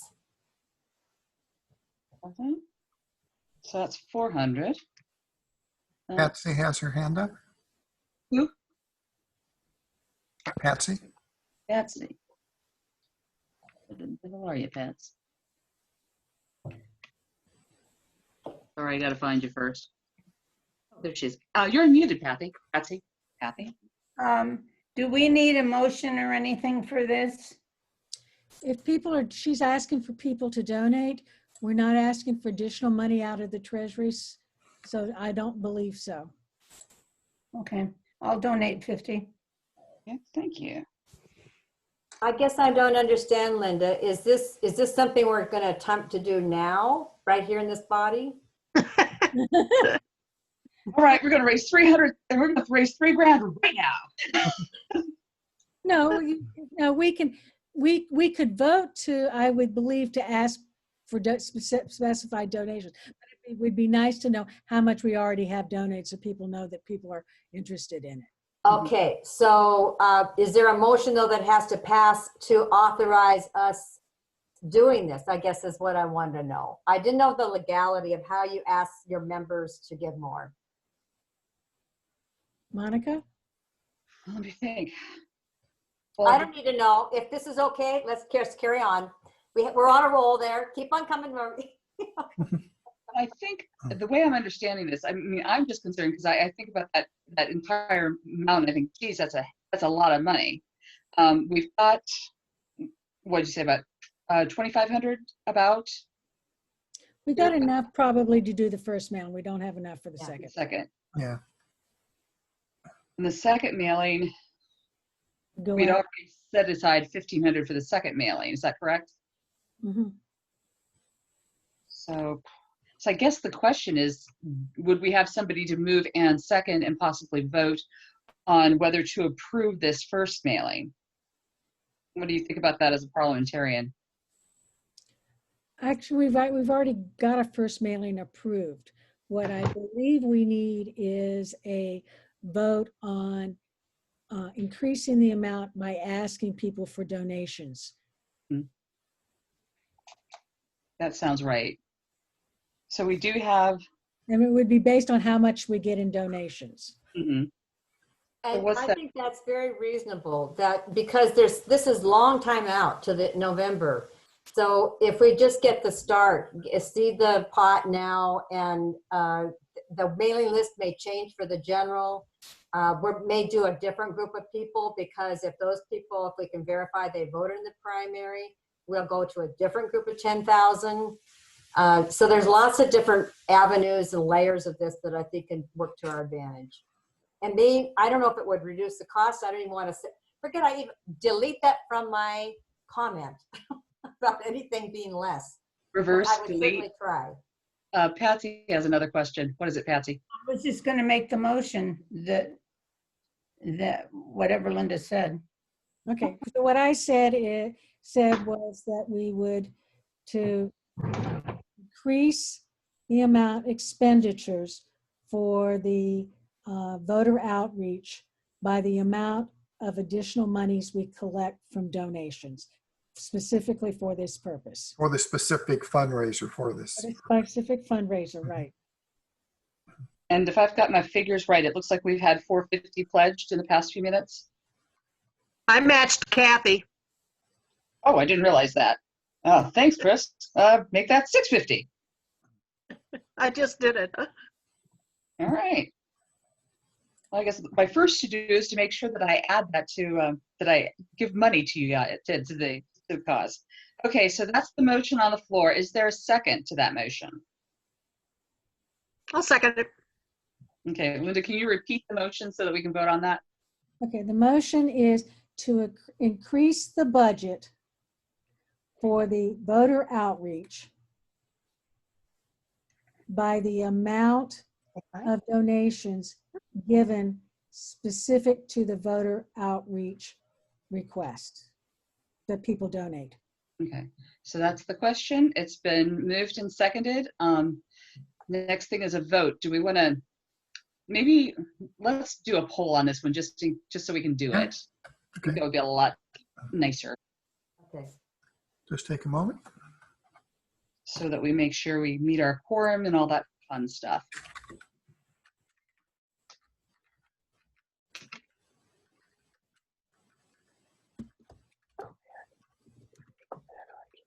Linda, Christy Lewis just sent me where I can donate.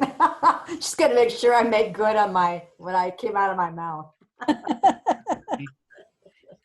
Good job, Christy. Never stop selling. Okay, poll's coming up shortly, guys and gals and others. I think that will do it. Okay. That'll do it? Okay.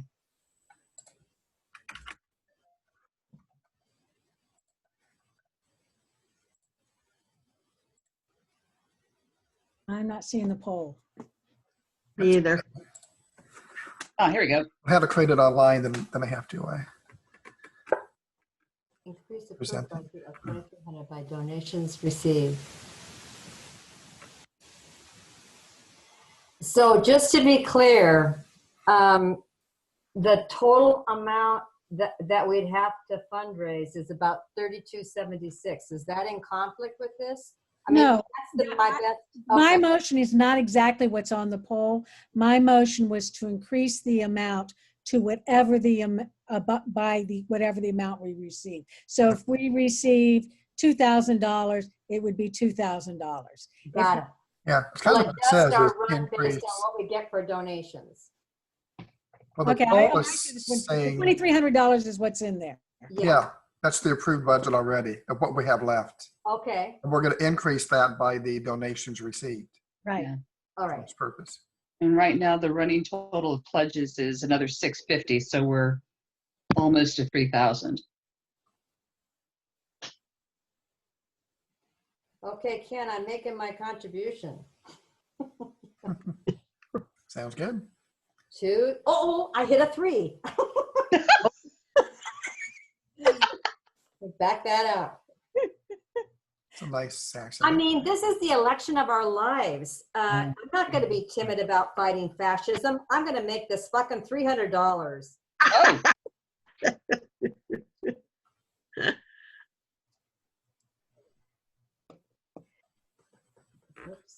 All right, so for the chats, looks like we have 3 yes votes. Add an S for me. Okay, it'll be 4. And one for me, that'll be 5, then, plus 18 in the poll. There's only Right. 24 people left. Oh, looks like I got another pledge from Mr. Wilkinson. Thank you.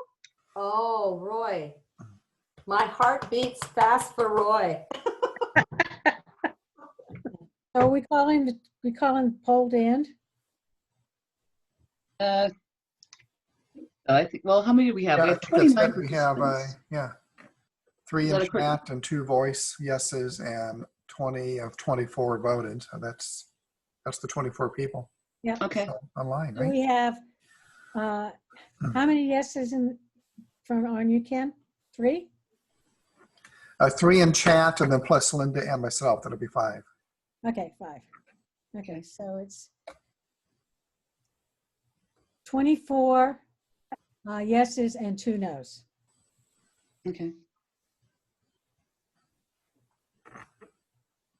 All right, so can we call it and then make the motion pass? I think we've got the numbers. Yeah. Okay, good. Thanks, Kathy. Oh, thank you guys. Thank you very much. All right. I gotta focus on what I'm doing here. Can you So tell how much we've got pledged so far? Let's see. I want to say 850 because Kathy hit a 3 instead of a 2, and then Roy pledged another 100.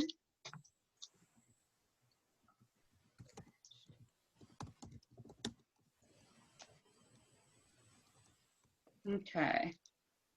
And I'm going to call another chair's prerogative, and I want to see, I kind of want to get this meeting ended. Hello? Is Rachel Hello? here? Hello? Hi, Rachel.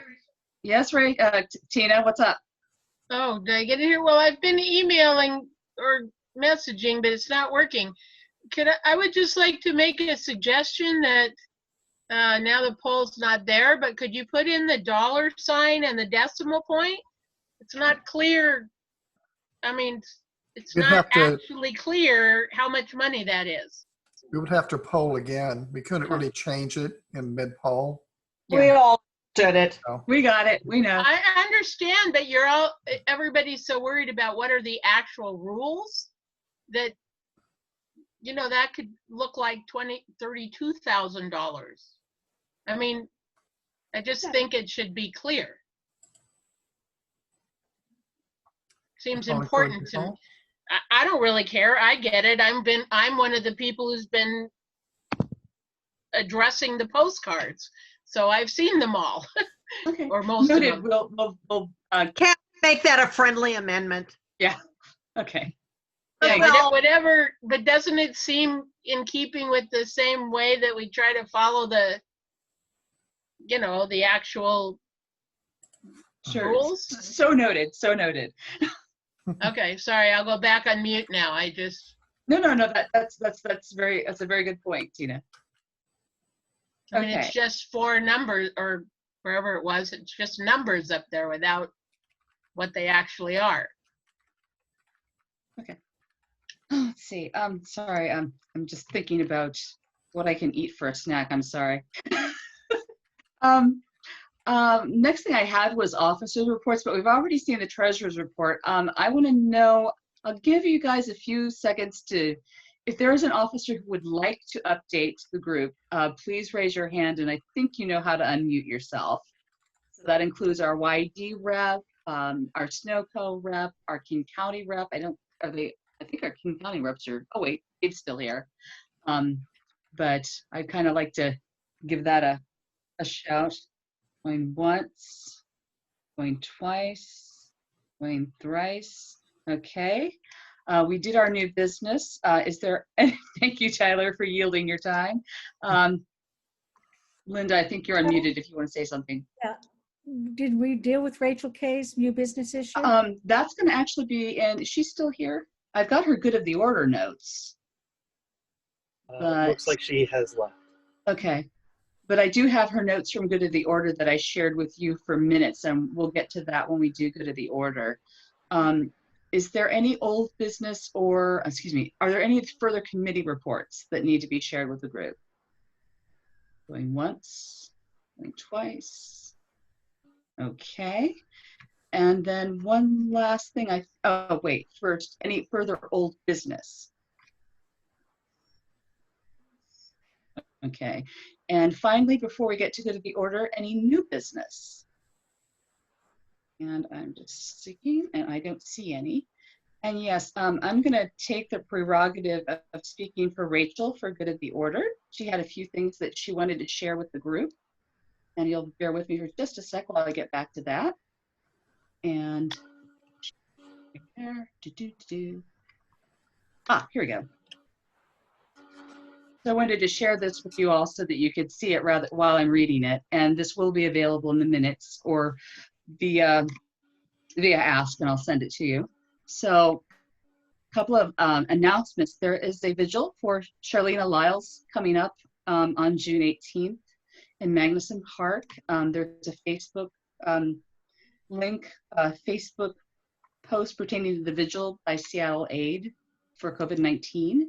And Juneteenth is coming up, so that's June 19th. And check Facebook for posts and other gatherings on Juneteenth. If you are immunocompromised, send money to the NAACP or to C3 or to the Northwest Bail thing. Actually, that would be a good thing to share. Ken, we have that page, isn't it, where we can donate via ActBlue to those charities? Yes. That's actually on the homepage now. Okay. So we encourage folks to do that. Other information pertaining to civil rights issues. Rank and file members of the MLK Council attempts to oust the IUPA against the wishes of the AFL-CIO. Some things to read. Another article from Labor Notes on Black workers' struggle for dignified working conditions and the relation to COVID-19. Yakima, Columbia reached struggle with Hispanic immigrant workers striking. And as we know, Yakima has really been hit hard by the virus. And then there's a strike fund for the packers, the fruit packers, if we want to help them. And then finally, University of Washington is defunding mental health care for the low income and protest by the psychiatric nurses from the stand, and there's a URL for that. But anyway, those will be in the minutes, and if you want a copy of them, I can email them to you without any problems. I'm going to go ahead and stop sharing on that. And are there any other good of the order announcements from anyone? I've got one real quick. Go ahead, Tyler. So we just did our intensive police brutality resolution, but there are other forms of systemic racism that couldn't be addressed by that. And one that I want to make sure everybody is a little more conscious of is when you're shopping in retail. Like when the last store I worked at, we were pretty much trained to, keep an eye on basically anyone that wasn't white, even though most of our shoplifters were actually white. So that was always fun. And that a lot of the retail companies, especially ones at the mall, are extremely punitive, and they will go after people for the most petty things possible. And I think that systemically that should probably be readdressed. On a similar note, some of you may have already seen that Trader Joe's decided to just randomly close one of their stores permanently, I believe the Capitol Hill location, after the employees had decided that they were going to participate in the Black Lives Matter protest with management's approval, and they weren't going to get penalized, and the store was just going to close early, and then corporate said, you're not going to reopen. So we have some serious issues to address that are not related to police when it comes to racism, unfortunately. But that's what I wanted to bring up were some of the retail angles. Sure. Thanks, Tyler. I'm going to unmute Sudine and Tom Snyder. They had their hands raised during the new business, so I'm going to circle back. Y'all are unmuted if you want to speak. I don't know if it's new business or old or previous, but at our last meeting we had listed something about the Snohomish County Fair, and we never talked about it. I know we had donated money to help with the booth, and that would get some kind of refund if it didn't happen. So all I wanted to know is if we were refunded. We hadn't given any funds to them yet. Oh, okay. if somebody had, specifically sent us funds to that and they want their money back, please send me an email and we'll do that, because, that's what you bargained for. What I mean is that the first LD was going to pay some money towards it. That's all. Right. And Oh, so we never paid it, and the fair isn't happening, so it's not to worry about. That's correct. Right. Okay, that's all I needed to know. Okay, thanks for checking on that one. Okay. All right, any further good of the order or new business? I'm just going to keep it, because sometimes it's kind of hard to keep track of everybody. I David follow. has one little thing to put in here. Go ahead, David. I really like bringing positive news out there. And I got to tell you, I lived in South Carolina, in Greenville, South Carolina for 10 years. I was there during the time where the Greenville County actually passed an anti-gay law, what they called a pro-family law, which allowed businesses to discriminate against gays and lesbians and all those. And in fact, as a result, the Olympic torch, when they carried the torch to Atlanta in '96, they got in a car at the border to the county, drove it across, and then got back out. They would not have anything to do with Greenville County. There was also a major bicycle event called the Tour de Pont. It was the second largest bicycle event in the world. Tour de France was #1, this was #2. They removed the start and the finish line from Greenville County. So today, I don't know if you saw, but the Supreme Court just made it illegal for them to do that. And I'm like dancing in my shoes, anxious to get on social media and start pounding my friends back in South Carolina and sharing this with them. So wanted to bring forward just a little bit of positive for all of these crazy things we have going on. All right. And David, can I ask a favor of you? Can you send me a brief note about that good news? Because I know that the Supreme Court passed it. What I'm talking about is the anecdote. Oh, my story. Yes. With pleasure, with pleasure. I will send that to you, Linda. I'll write that up before I go to bed or I'll forget. Okay, thank you. And I have one final bit of the order. Those of you who aren't PCOs but are members might not know this, but apparently RLD has done the most phone banks. Is that right, Kathy? Let's see, the most calls in any LD in the state. Yes. We made 1,142 calls. So I know that Christine Reed has been working on that a lot, and I think Kathy Sharp and of course Kathy Furbishay. Thank you very much, and I think you've got a copy of that, right, Linda? I'm trying to encourage everybody to give a hand at phone banking just so they get their action ID in force. They get over talking to a stranger. Evan Whiff has done a phenomenal job of taking the first LD group and actually supporting it's an easy thing to do. Once you do it, you got it down. You can do it anytime. But I think it's a really good skill for every member to have, which they're not afraid to call. They're not afraid to talk to a stranger. It's like getting your voice, listening.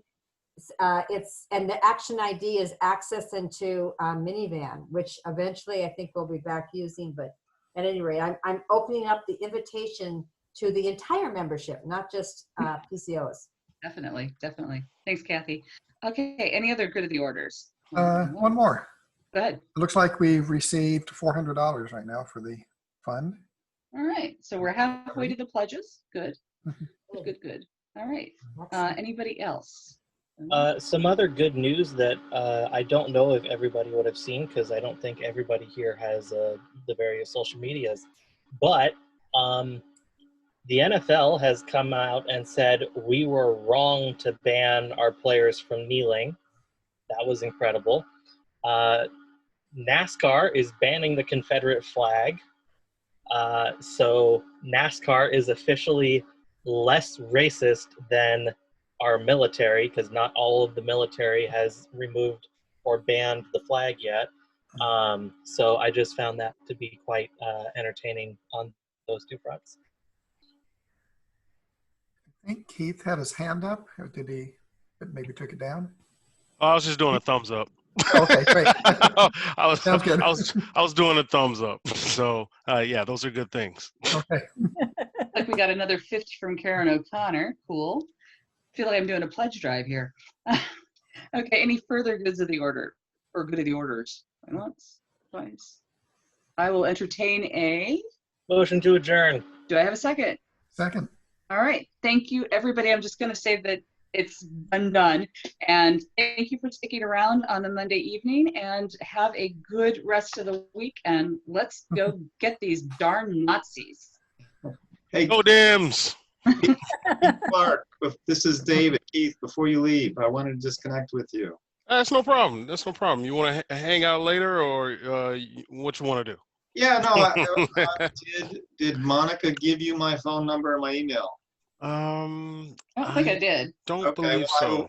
Yeah, so when they're done with the, I'm still on. or are you on social media somewhere?